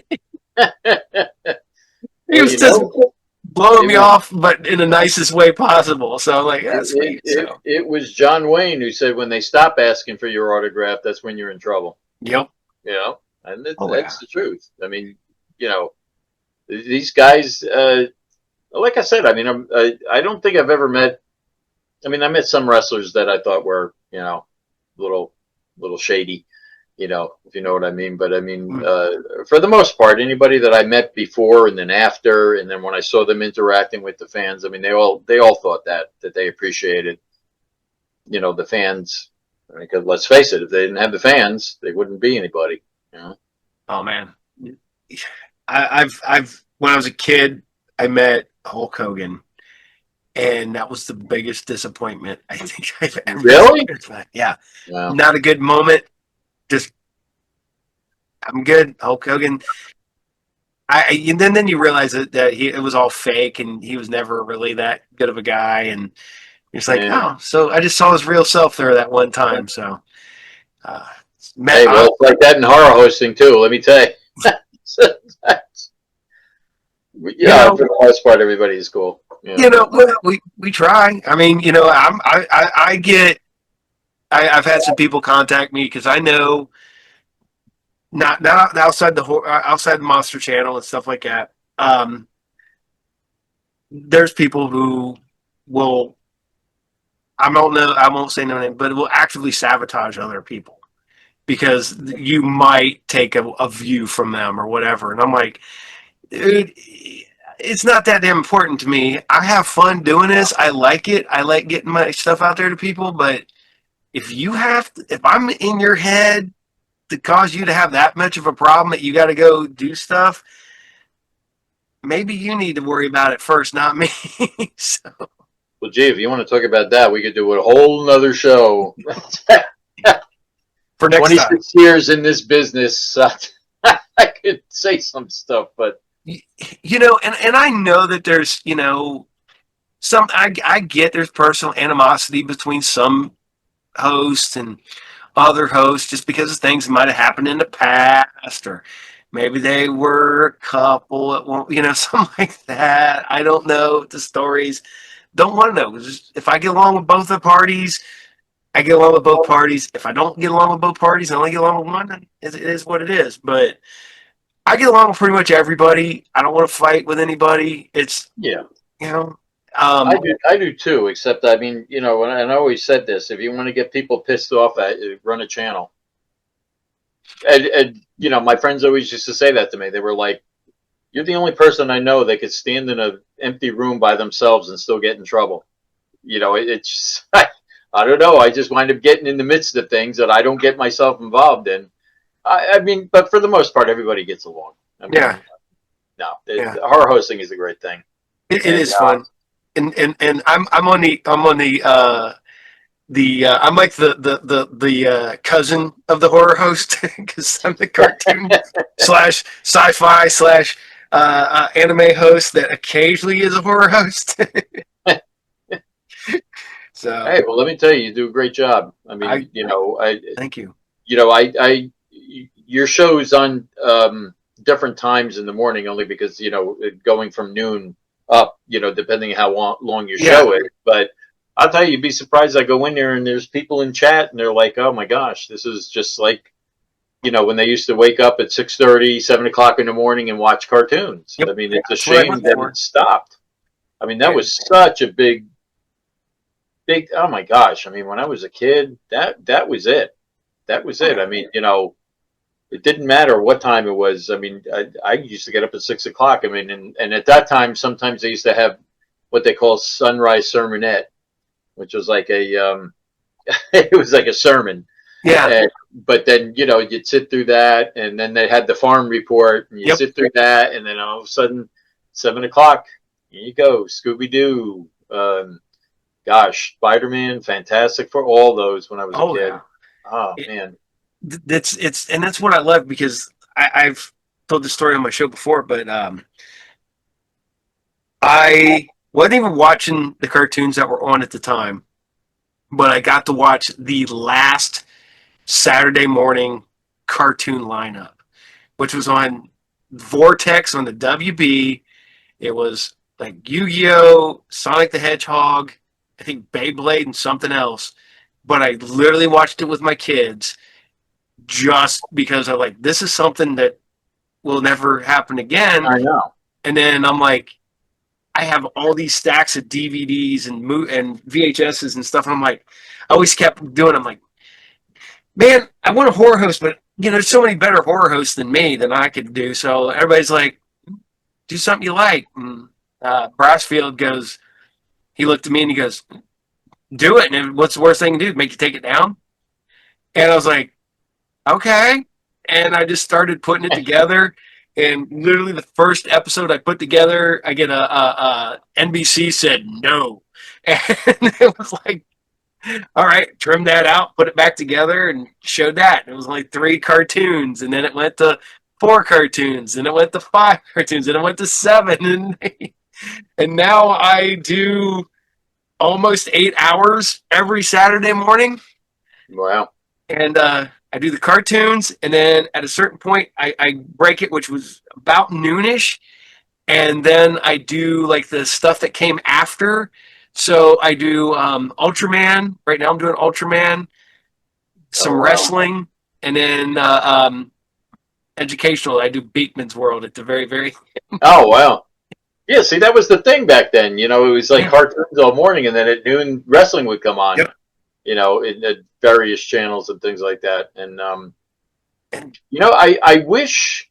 I know for a while there was an indie wrestling company, and I believe it was out of Ohio, and I think Brassfield had hooked me up with them. That I was showing them, and you know, I was kind of doing a cartoon thing too, and then showing that at noon. I wish there was more indie wrestlers associations. I mean, we're called the Monster Channel, but we're more retro.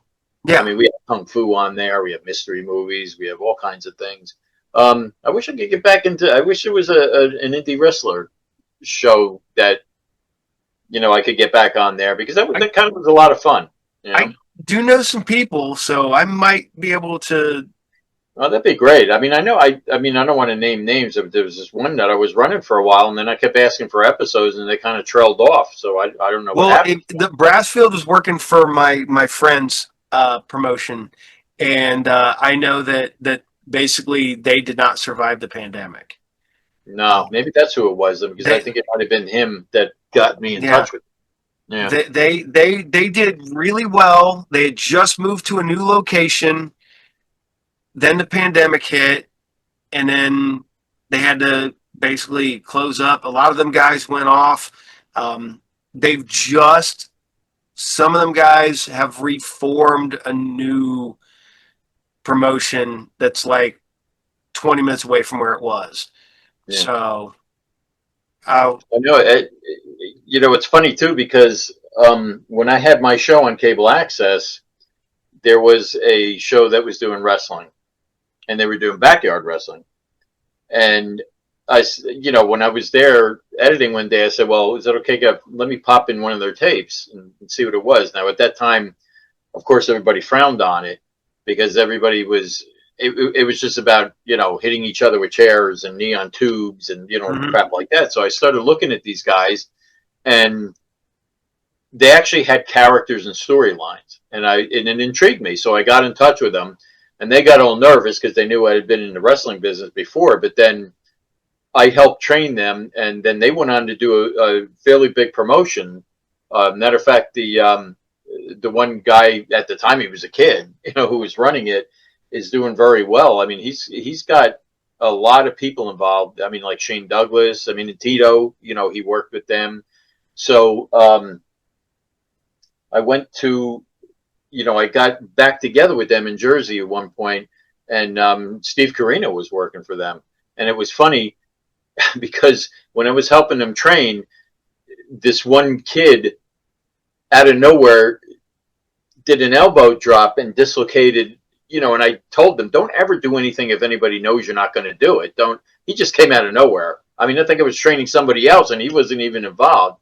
So I had this cast and my whole gig was purple. My hair was dyed purple. So I had a purple cast and I wasn't supposed to be involved. He did a show. He put a show together, and Steve Carino was you know the lead guy, and I wasn't even supposed to be involved in it in his match. I was managing somebody else until he saw that purple cast. He's like, no, no, no, you got to do my match, and um, you want to talk. I remember I got thrown out of the ring, and I'm laying on the ground, and there's a whole row of these kids, and they were kicking me in my back. You want to talk about things being dangerous, you know? It's he threw me out, and these kids were there, and they're like, you know, wailing on me. But yeah, they went on to do a promotion. Matter of fact, he wrote a book. I gotta one of these days I gotta find it and show it to you. And he paid me a big compliment, saying he wouldn't have done this if it wasn't for me. And finding them on cable access that one day, and like I said, we frowned upon it, but they weren't hurting each other. They, like I said, they had characters, they had storylines. So, I actually helped them get a real ring and trained them the right way. And, they took off. And that's another, that again, that's just, it all comes around. The horror hosting, all of this. Oh yeah. That's a great feeling when you launch somebody else to do something like that, Yep. and Oh yeah. like, that's the way I feel about the Monster Channel too. I'm not saying we launch careers, but again, people have said to me they've gotten more exposure from being on the channel. I mean, the Monster Channel is worldwide. I mean, you can see it, all over. And Yep. matter of fact, I'd gotten a letter from a guy in Liechtenstein who said that they only had one channel in Liechtenstein, and he was so thrilled that he found the Monster Channel because he said they don't have anything like that there. They have one channel. I mean, can you imagine having one channel? How many channels can you have now? Thousands and thousands. Yeah. That's As still only opposed much to like when I 80. was a kid, when it was just 5. But yeah, and again, that's what I like to hear. Oh yeah. It's neat because I don't know what Vince did with it. I had it here a minute ago. I got a box in the mail the other day. And, I'm a comic book guy, and I get these 2000 AD weeklies. And I'm like, what the hell? And I start pulling them out, and a fan sent them to me because he knew I liked comics. He sends me this like 5-page letter. He's from Australia. He Wow. lived in England. That's why he got the 2000 ADs. And so I just get this random package from Australia, and I'm like, what the hell did I get in Australia? And I have artwork floating around here, some nice artwork that people have done for me, which my goal is that I'm actually working on rearranging this whole mess down here, so I can set it up to be more like a studio. I have boxes of stuff over there that have been given to me from my fans, and I'm like, I'm just a dude who likes watching cartoons with other people, and Yeah, but look what you turned it into. And yeah, you call that a mess? My gosh, I wish I had a mess like that. Look at all those things. And that's like every time when I take one of your shows to put on the channel, I'm just like Noel looking around at the background. I mean, I like what you're doing, but no offense, but I mean, my eye goes to, oh my gosh, look at that back there, and look at that. yep. I love it when people go, "Oh man, your shop's cool." I'm like, "That's not my shop, man. I know, my gosh, look at all that. This is I my see that house. X-Men stand-up game That's back. my arcade. Yeah, it's a arcade 1-up cabinet, so it's the mini one. There's a Star Wars cabinet, um, Turtles, Mortal Kombat 2, and then the Marvel fighting games. And there is actually a cocktail cabinet over there too that you can't see because it's flat. And then I got 2 more upstairs. On the bar, hidden is the Barcade Space Invaders. Uh, No. and yeah, this is my. And then I have all my helmets. Um, the just I'm wackiness. telling you, so one of these days I'm going to head your way. I want to go to Yeah. your shop, number one, but I want to see all that in person. Oh yeah. I And see it every week. yep. Like, what the hell has he got now? My wife is looking at me. She says, "What'd you buy now?" I was like, do you need another lightsaber? I'm like, do I need another? No. Do I have another? I have another lightsaber. I mean, You literally, can't like, never have enough lightsabers. Come on. literally, like 2 feet this way is hold on a second. Vincent got it buried here. Yep, it's underneath wires. Yep. In case Oh I my need to go God. kill any trolls, I have Stormbringer. Uh, Wow. Mjolnir is at the shop. I have the Infinity Gauntlet. I got Captain America Wow. shields. I got U.S. Agent shields. Yeah, you did the one because I did the um, Captain cartoon one Oh day. yeah, The, yeah. the Captain had the shield. That's like whenever I do the advertisements, I always make sure I take those screenshots with you wearing the masks all the time. That's I tell you what, you know what impresses me too, the comic boxes. Now, when I was collecting, it was just the white Just the boxes. white box, yeah. Now they Now, have all the art boxes. wow. I mean, I can see. Is that like right behind you? I see. Punisher. Yeah, and the Punisher. two. What's that? The Avengers? That Are is those comic boxes or? yeah, that's a hold on a second. That is uh that's Battle World, Spider-Man, Hulk, Civil War, Damn. X-Men. I have this one is a Marvel swimsuit one. Uh, I have a Man, Daredevil. I would have killed to have those boxes specifically for those comics. Oh, You know, dude, I mean, we didn't have I that would back love then. it. But the thing is, though, is that they'll have like a box for um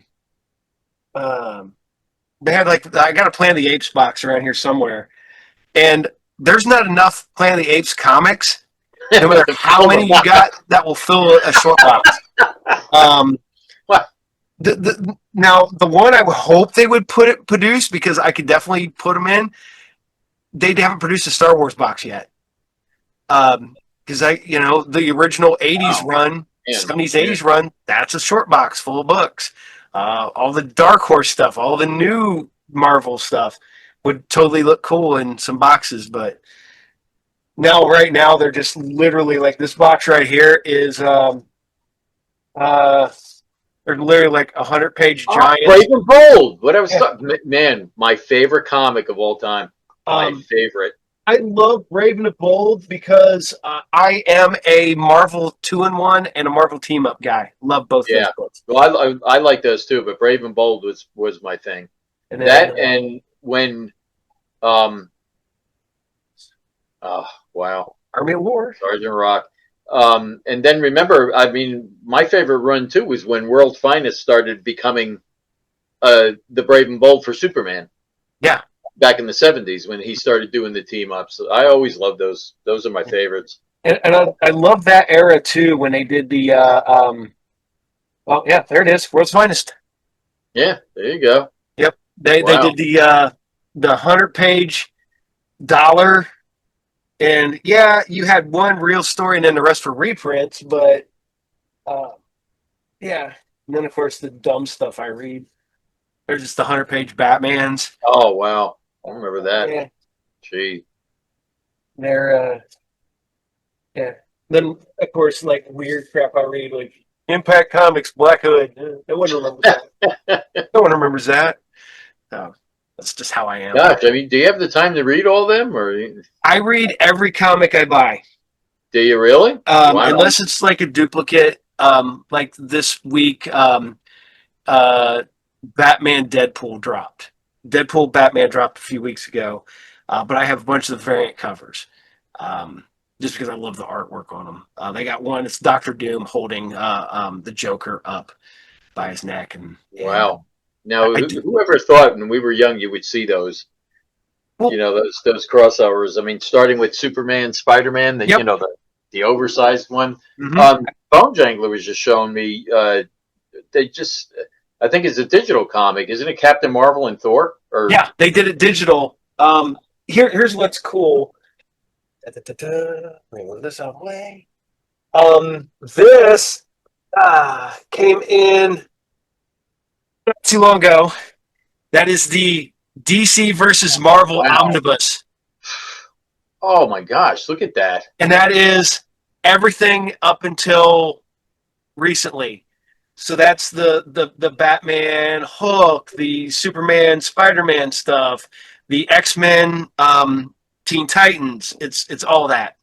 And then I have the amalgam stuff up there too. All So right. the big crossover. I know I'm going to hate to ask this, but how much does that go for? A lot. Let's put it this way: if I didn't get this at wholesale, I would not have bought it. Okay, this one is 150. Whoa. Yeah, and And that's even what, like a condensed version, because the all those team ups used to be the oversized ones. no, only the Spider-Man and the And the Superman. Batman and Hulk, wasn't it? Yeah, and Was the it Batman Hulk were treasure Yeah. size. Yeah, I Yeah. have those, the originals. Those are filed away. And then on top of that, DC and Marvel are printing new ones. Oh wow. Yep. Yeah, the Superman Shazam. I remember Oh, that. I love that one. I got the Superman Wonder Woman floating around here. The other one's floating around here is a House of Mystery, and then the rest of them are bagged up. Um, but Now you yeah, remember when Marvel and DC teamed up on one? I thought it was an oversized. Wasn't it something to do with the Wizard of yeah, Oz? yeah. Yeah, The Wizard of I Oz remember was their that one. first crossover. That was the first one. Oh That was their wow. first crossover because that was the first jointly published book that they did was that. Gosh, you're making me want to collect comics again, and I just can't afford it. It's not like when I was a kid. Oh, dude, I buy so much. Well, I buy my new stuff, and like I said, if I didn't have the store and get this stuff wholesale, there's no way. Wow. But I do buy a lot of bulk comics and dollar books. So the stuff that I really like has very little value. Mm. Um, Firestorm, I love Firestorm. There's like a handful of Firestorm books that have any value. Warlord, Sergeant Rock, stuff like that. Moon Knight. Moon Knight did go up for a while, and now he's back down to where he was. But I love Moon Knight, and Well, did it go up because of the TV show, yeah, or because the TV show, yeah? and yeah, And then that. and which Well, I I used to don't. love Sergeant Rock. I mean, Oh man, I I was all love into that. Sergeant Rock The stuff. Haunted Tank, all those. Mm-hmm. Remember those? Yeah. Gosh. The That Losers, memory. Haunted Tank, Our World at War. The See, first. I stopped collecting comics because it was like, at the time I was working. I was an executive at Macy's, and what I would do is, every Friday at lunchtime, I'd go to Steve's Comic Relief, it was called, in Lakewood, and I mean, I would just literally pick everything, just take everything, and then when they started the foil covers, and I just couldn't deal with it anymore. I was, Oh, but I used to have a stack sitting in my room of comics that I hadn't read yet, and I never got to them. It was like, I just didn't have the time to sit there and read them. But yeah. I don't know. I just got out of it when it got like so. I don't know. It was. What was the story about Marvel almost going out of business? Wasn't it because people were hoarding the comics or something like that? I can't remember that No, story. well, the comic book bubble burst in the '90s. I Right. was part of that. What it was they were over publishing everything. Everything had to have a foil cover. Everybody was speculating, and the speculator market, people were buying 20 copies of this. Right. And the And Superman, the putting Death of them away, yeah, just scrolling them away. yep. Yeah. And then 95% of that has no value now. No value. No. Exactly. And everybody thought Death of Superman was going to put their kids through school and stuff like Mm-hmm. that. I have probably, I don't know, I got a dozen of them sent at the shop, and I think they're like $15. They Well, and were. that's what I couldn't understand. I mean, people buying 20 copies of something, you would think that, okay, well, they're spending that money, it would keep the comics in business, but I never understood Well, what happened there. they also wanted to corner the market. So their idea was to make so many books that it would not give you free money to buy anybody else's books. And they thought that Marvel Comics people were dedicated Marvel Comics people.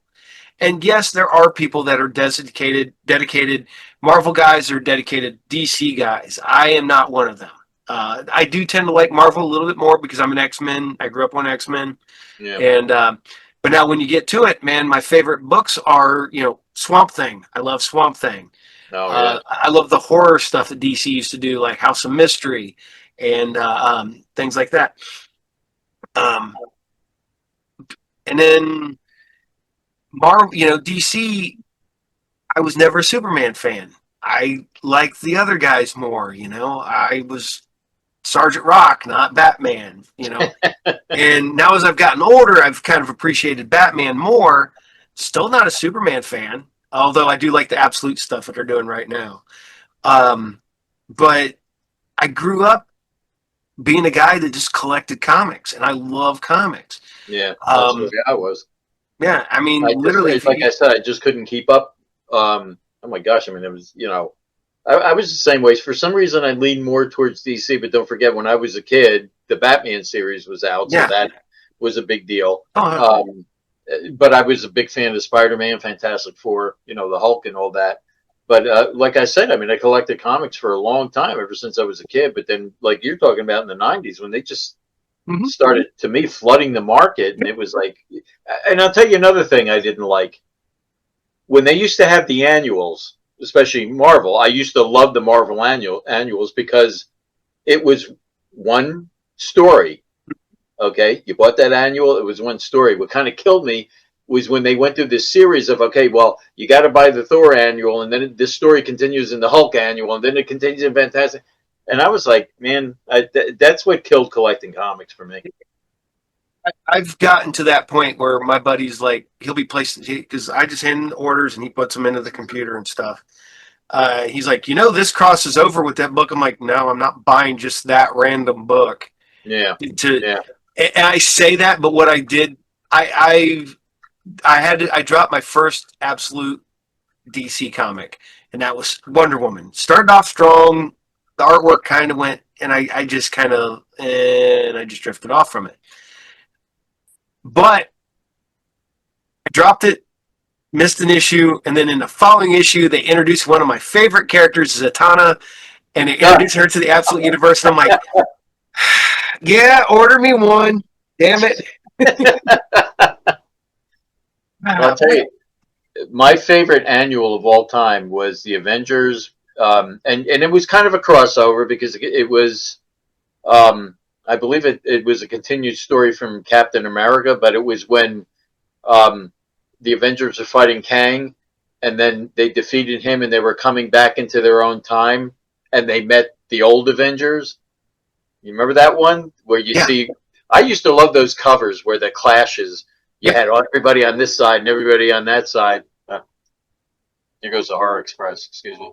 Um, I used to love that, but that was my favorite annual when it was the modern day at that time Avengers, and they fought Iron Man in his yellow armor and everything like that, and the Fantastic Four, which kind of was also a crossover when Doctor Doom and Daredevil switched bodies, and then they switched back, but the Fantastic Four didn't realize that, so they attacked Daredevil. Once again, that cover, Reed Richards, the Torch, and the Thing, and you had Spider-Man, Daredevil, and Thor like clashing on the covers. Those two were my favorite comics of all time. I used to love that. Daredevil was big for me. I Oh, don't know if I love Daredevil. I Matter of love the fact, early Daredevil. if you look way back there, you see my Daredevil helmet. Uh, I think I can see it. Yeah. Yeah, Because yeah, I guess. Wolverine is in the middle. Yeah, I used to I, love the early Daredevils. They're my favorite. I got lucky a while back, and I got some old Jack Kirby Fantastic Fours. They were all beat up, but I got those.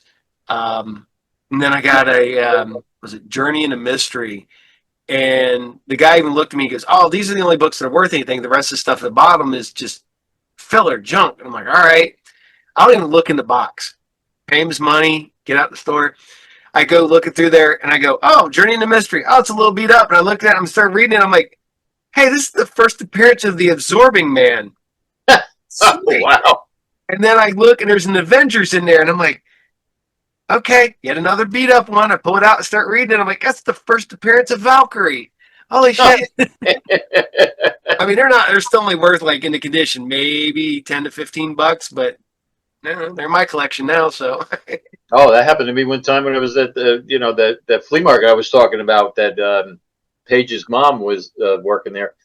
I came up to this guy and he had a table and it was a box and it said comics $1 a piece. So I'm always going to look, and I start looking, and there's Spider-Man #4, and there's Spider-Man #6, and there's Spider-Man 9, and a couple really early Action Comics and stuff. I mean, you you will never come across that again. Nope. You know, that's when, and I remember I was there with my ex-wife at the time, and she's like, "Wow, aren't those worth money?" And I'm like, shut up." And I'm telling you, what a haul! I mean, it was like all these early Spider-Mans, $1 a piece. I think I bought like $20 worth of them. Of Damn. course, I've sold them since then, but I mean, those moments, that was gold. I mean, I Well, was actually shaking. I was holding the comics like shaking. I was like, "Oh my gosh!" I got I got lucky. Jeez, a couple years back, um, bought box full of comics, and the guy goes, "Oh, they're mostly like Archies," and I was like, "All right, you know, kids like it, whatever." So I knew a couple of guys who bought Archies and stuff that I didn't. That Tina liked Sabrina's and stuff. So I bought them, made a deal. Didn't even look through them right away. I just kind of like glanced through them, picked up seen what they were, and just put them aside. Skip a few days, I'm going through there and I'm putting them in stacks. I'm putting like the Casper and like the Archies and then like Jughead, stuff like that. So I'm separating them all out. I get to the bottom on the one side and there's a stack maybe this thick. And I look and there's Daredevil #2. Oh wow! I picked that up. There's Nick Fury and his Howling Commandos #1. Wow. And I'm like, Damn. oh shit, I felt like I ripped but the guy just told me, because all it's just junk books. Yeah, And I mean, so I what went are you by gonna what he do? told me. I And know that's like what the guy said to me. yep. What are you gonna do? It's funny with Archie comics. It was funny because for some reason my parents didn't mind me reading a comic at the table when we ate dinner, Mhm. and for some reason it was always Archie because I didn't give a crap if I spilled some food on an Archie comic. I would never read my good comics Yeah. at the table. But it was funny. That's what, Archie comics. I always used to read them when I was eating dinner when I was a kid. I mean, I was surprised my parents let me do that, but Then it was wrestling magazines later. For some reason, when I would eat dinner, I would thumb through wrestling magazine. Oh yeah. Speaking of which, I have a ton of old wrestling magazines sitting downstairs somewhere. I don't know. Did you ever get into those or? I loved old wrestling magazines. I got a whole bunch of them a while back, and they were from the mid '60s into like the early '80s.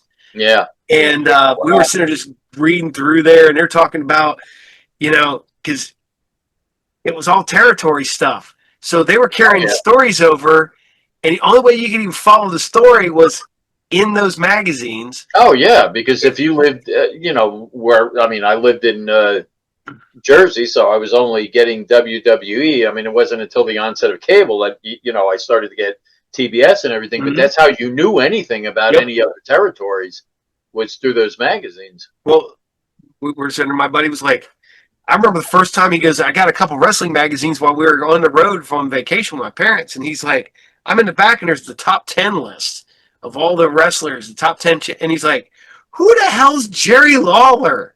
Who's Nick Bockwinkel? Because the only thing he knew was Hogan and Savage. And I Oh was like, yeah. yeah.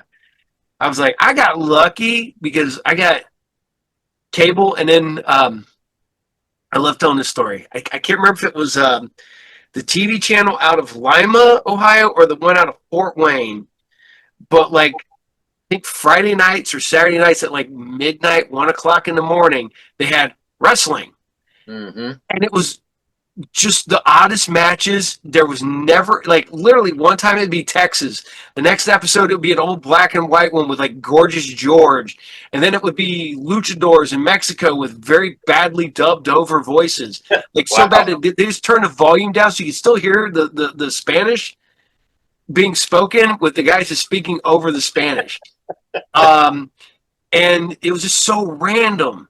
And then I found out when I was a kid, relatively recently, that we were in the Sheik's territory. So we were in big time wrestling.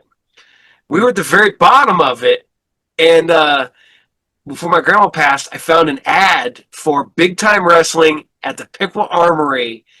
And it was like Bobo Brazil and blah, blah, blah. She said in her lap, and she goes, "Oh, I took you to that when you were a kid." And I'm like, Really? what? So yeah, She was like, yeah, when you were a little kid, she goes, I took you and your Uncle Wow. Scott. And I was like, yeah, you were there. I'm like, wow. I said, yeah. But yeah, I found that out that we were into Sheik's territory because of that. So I gotta find the issue of Pro Wrestling Illustrated. I was actually listed in one time because remember they used to have the results yeah. different areas. Well, when matter of fact, it was that battle royal I won. I was listed in PWI for that battle. I gotta find it. I got so much stuff buried. I gotta find, especially my old headshots as a wrestler. I've got them somewhere too, or as a manager anyway. There you go. You take them, put them out on your gimmick table and have them all signed. And Yeah, sure. who the hell's this guy? That's me. Oh man. Yeah. But yeah, it's I got to go through all my stuff over here. I'm slowly toting up stuff, and I'm like, I can fit this in a couple totes. 6 totes later, I still need Yeah, another tote. I'm like, oh, I got too much crap. And my I wife, know. she told That's me the she same goes, with me. It's like VHS tapes I still have, and oh yeah, those wrestling magazines. I'm thinking of putting on eBay just to get rid of them. I have like dude, they boxes. sell really well. I Do they? sold I sold a bunch of my extras that I had. Yeah, Do you sell them like individual? Because I was thinking of putting them up in lots. I put Like, them up as lots. did you? Yeah, Yeah. well, I didn't put my. I got my eBay guy at the shop. I handed them off to him, and he put them up as a lot. And I think I paid $10 for this lot, and I've read through them and let all my buddies read them and pulled some of the ones I wanted to keep, and then I threw them up there, and I think I sold the rest of them for $30. So I even got magazines, paid 10, so I pulled a profit no matter what happened. So Yeah. that's what it's Wow. about, pulling that profit. Yeah, I know. I have ones from I think going from the '70s to the '90s too. So Oh yeah. I yeah. do have a couple that are floating around here with some of my friends in them, like the PW in the top 500. Like my Hmm. one buddy was like number like 497 or something one year, and I'm like, I got you, you're right there. So yeah, I'm like, Cool. might as well, shit. But man, Jack, I don't want to keep you. We've been on here for a while. I don't want to keep you. Have we? No. Yeah, almost two Hey, hours. believe me, I could keep going. It's Well, just, we'll have to do this. We still got to we'll have do to do part two. the watch along with you. And we'll do that sometime and just let me Oh know. yeah, yeah. Work on That's them. something I'm doing with Octavian Hollow and this guy Johnny Vintage, where we do it. It's not really watching along. It's like we just have the guest pick a movie, and then we'll all talk about it and review it. Oh, yeah. Yeah, it's a lot of fun. I mean, we've had a lot of people do it with us, so Cool. we got to get you on there. Yeah, let me It know doesn't what you matter want me how to watch. it doesn't matter how crappy the movie is. It's your choice. Whatever you Don't tell me that. I will fight. I mean, when we did Tina and I just brought back the Doctor and the Witch for Halloween, and I made her watch Assignment Terror. yeah. And she's like, "This is not good. At least Lady Frankenstein is decent story wise. It's got one of the worst Frankenstein's I've ever seen. But she goes, at least it has a good story. She goes, Assignment Terror is just." And then she looked it up. She's, oh, this is an unfinished movie that they just sort of cobbled together from what they had to try to get something coherent to sell. It's like, yeah, that's Did what you they do do a now. double feature, or was it just the? Double feature. We did Lady Frankenstein with Assignment Terror. So Oh wow, that's cool. Well, yeah. you gotta send it to me. We'll get it up there one day. Yeah, it's up on YouTube, boy, if you want to just steal it from me. Oh yeah. Um but no, we did that, and then I did my Grindhouse night, which I was shocked at how many people wanted that. And so I just dug old Grindhouse movies, put 5 of them together, would break in the middle of some of them, talk about that, and talk about Oh the wow. history of the Grindhouse, and the worst part about it ended. And then, like a couple hours later, Saturday morning serial started, and there was still people up, still watching. Oh wow. And I'm like, "You're braver man than I am," because literally, I got home from a concert, Wow. started watching it. So, Damn. is Well, that's cool, man. That people are that into what you're doing. I That's great. and I do the 3 shows a week. the Doctor and the Witch and the Grindhouse ones are going to be maybe once a month, and then what I'll do is I'll remove my sci-fi show and replace that with. Except for I think we're going to do a Grindhouse night on Thanksgiving, so I'll drop a Grindhouse Thanksgiving. Oh wow, that's cool. Now, let me ask you real quick before we go. Yeah. I mean, you do a lot of this stuff on YouTube now. Um, the way I have the channel set up too is we put stuff on. We play from YouTube. I mean, Mm-hmm. that's our setup. How much trouble do you have with YouTube? I mean, as far as you know, Um, do you get copyright strikes? Do you get? I mean, I've I gotten know I get copyright flags, but I've I gotten stuff flagged and I just take it down like because it when it's uploading it'll go you can't air this one, you can't air this one. Um, I've been flagged like 3 times, but not not at the same time over almost 4.5 years. I've gotten three, and they've just expired. So I just take those well, episodes yeah, they down. were copyright strikes then. Is it Yeah, where they expire in 3 months? no, Yeah, they expire in whatever three see, that's months. the biggest pain in the ass with YouTube that I wish the way they would do it is, you have to load it and then let it run its checks. I just wish I would Yeah, tell you from up front, don't load this, or you're yeah. going See, to be that's in what most trouble. of my stuff is. I can tell you this: Bionic Six, the cartoon Bionic Six. I tried to air that early, and I've tried to do it again just to see if I can squeeze it by. It goes NBC Universal has the copyrights. This is and it will tell you the no. It cuts it off. Um, there's a couple, but then there's people who they show it and they don't have any problems with it. I I tried to know, show and it. that drives me crazy because I've Mhm. gotten not copyright strikes, but I've gotten saying that this is copyrighted, and it's something that's already on there. Mhm. I ran into that with The Last Man on Earth.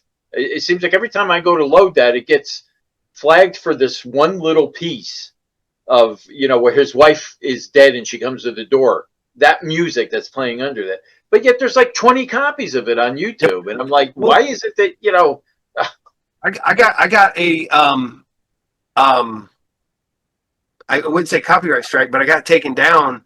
Carnival of Souls, yeah, that's crazy. and that's from like 2 years ago now, 3 years ago. Yeah. And I'm like, all right, whatever. And so what I hate to say, I move it over to Patreon for free. So if it gets cut, I just take it, put the full one over on Patreon, and let my people over there watch it. Because I have my free viewers over there, and then I have the paid ones. So the paid ones get a bonus. So every once in a while, I'll throw a show at the end of Saturday Morning Serials that there's no way we'll get past. Uh, Noticed. and I put those up, and no, but yeah, it's YouTube is weird. I know over summer there was a huge scare, and because a lot of stuff that was uh, big kids EKN cartoons, Mhm. um, they got bought finally, and somebody was getting ready to release them on DVD, and I guess this guy went after everybody. And so, like, literally, I'm like getting this message on, and I'm like talking to people and calling, and I'm on the road, and we're at a concert, and I'm like, crap. So I'm like trying to go through and see what I could. So I started like deleting episodes and moving them over to Patreon so that I wouldn't get hit with with it. And then there was people who had taken episodes down and still got a copyright strike because they had already aired it. And I'm Yeah. like, I was just waiting for it. And I'm like, luckily, I think they finally talked some sense into the guy and been like, dude, these guys have been keeping your cartoons alive for people to watch them because nobody had even watched them at that point because they kind of just Yeah. nobody. Well, Yeah, that's my point too. yeah, If you put this stuff up and maybe it'll make somebody go out and buy the DVD yeah. or something like that. I've always said that. Mm-hmm. But yeah, I just wish there was something else like YouTube because it's insane. I understand some of the copyright strikes, but there were some people that claim stuff that they really have no right to claim.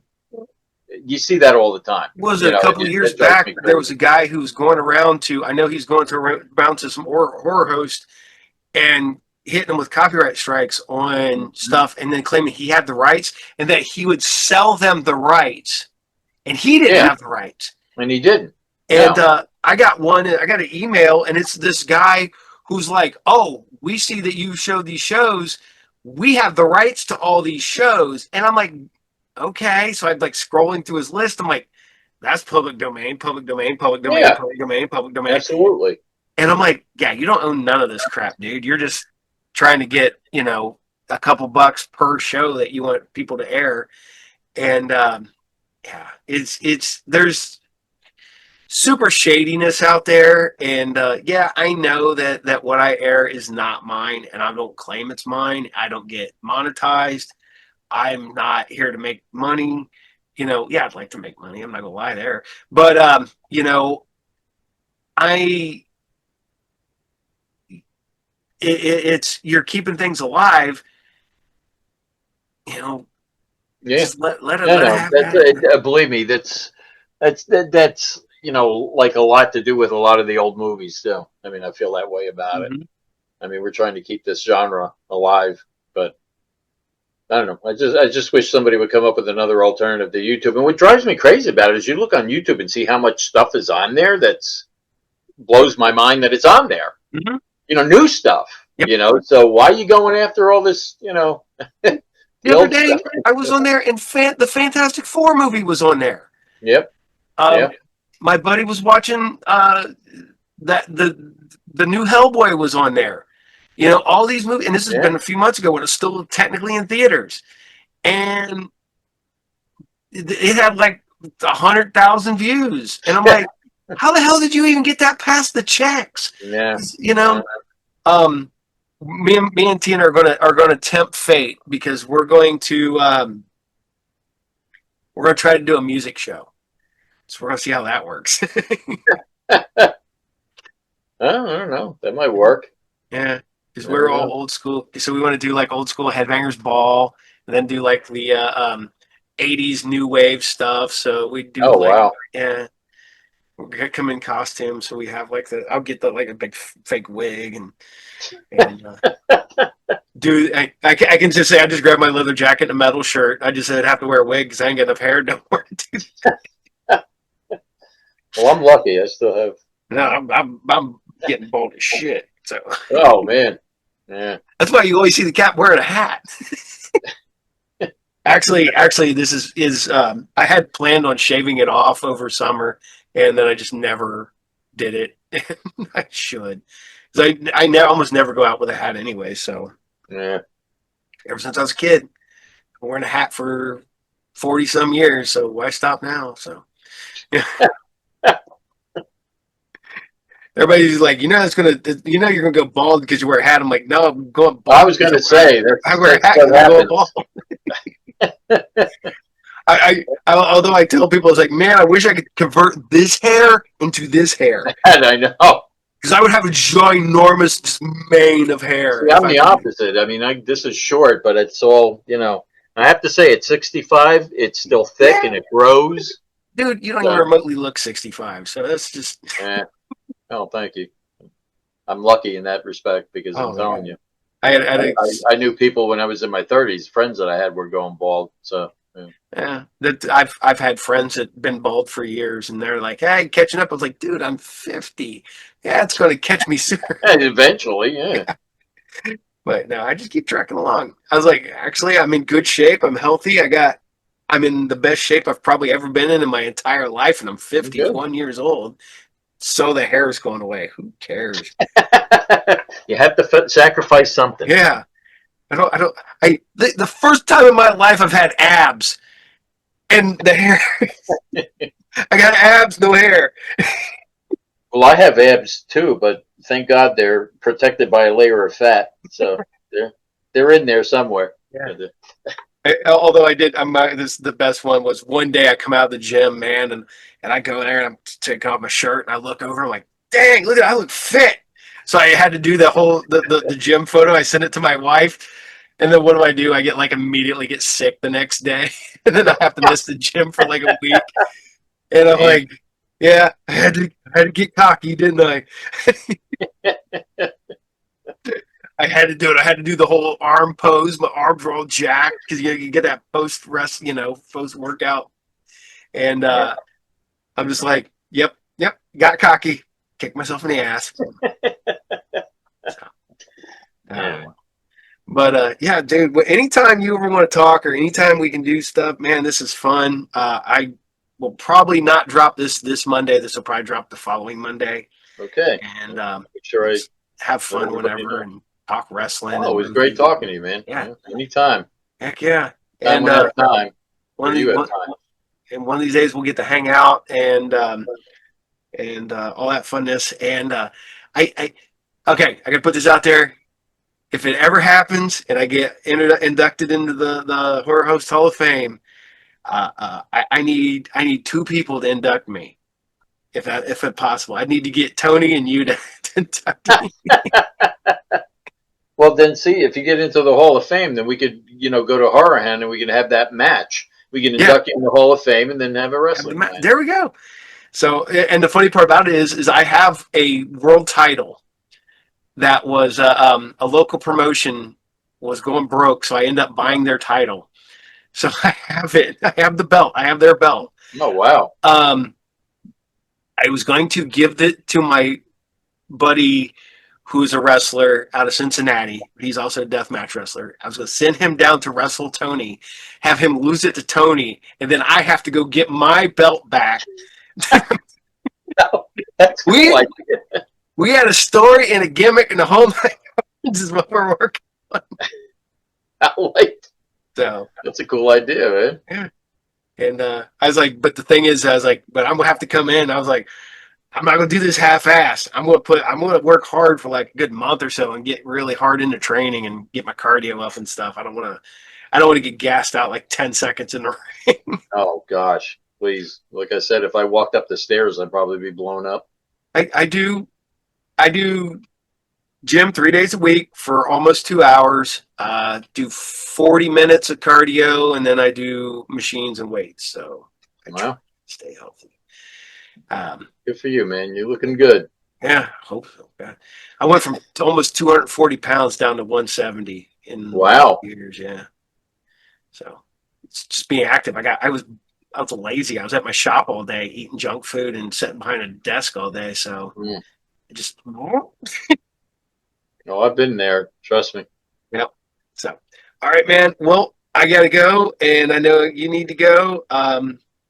Man, we gotta do something together, and whenever you're ready to do the talk about a movie, I'll think of something fun to watch. Oh yeah, no, we're going to be doing it on Thursday nights. It's called The Unnamed The because Unnamed. we couldn't come up with a name for the three of us, so we just called ourselves The Unnamed. And like I said, we're gonna, have guests, and you guys, you pick the movie. That's the fun part for us because we never know what the guests are going to pick. I mean, we could pick the movie, but we're like, no, let the guests pick it. This way, it's either something we have seen or we haven't seen. That to me is a lot of fun. Man, that's an agile cat. I'll tell you. I keep watching it go back and forth. Yeah, that's my cat. That's up in the Man, cabinet. Yeah, yeah. it's cool. My wife's cat is never quite not been feral. That cat has been with us almost since day one, and Wow. she still acts like she's a feral cat. My cat's all lovey and stuff, man. My cat loves me. She wants to sit on my lap all the time. My wife's cat is literally, I'm not gonna lie, my wife's cat right now is literally probably in the walls. That's what she does. She hides, and when I come down here at night, and I'll turn the lights on in the laundry room, and sure she'll be. And I'm like, "Where the hell were you? I got all the holes blocked off. You can't get anywhere in this house." But she'll disappear, and I'm like, "I don't need you crawling up." I think she goes up and then gets in our attic upstairs. So she goes up the walls and into the attic area. So Jeez. my cat Yeah, that's never pretty even well. attempts it. Sitting Yeah. up there. Occasionally I keep seeing it. Yep. Hop down, but She loves being up there knocking stuff off my stereo. So yeah. Well, dude, it was great. Yep. Great talking to you. Good As talking to always. you.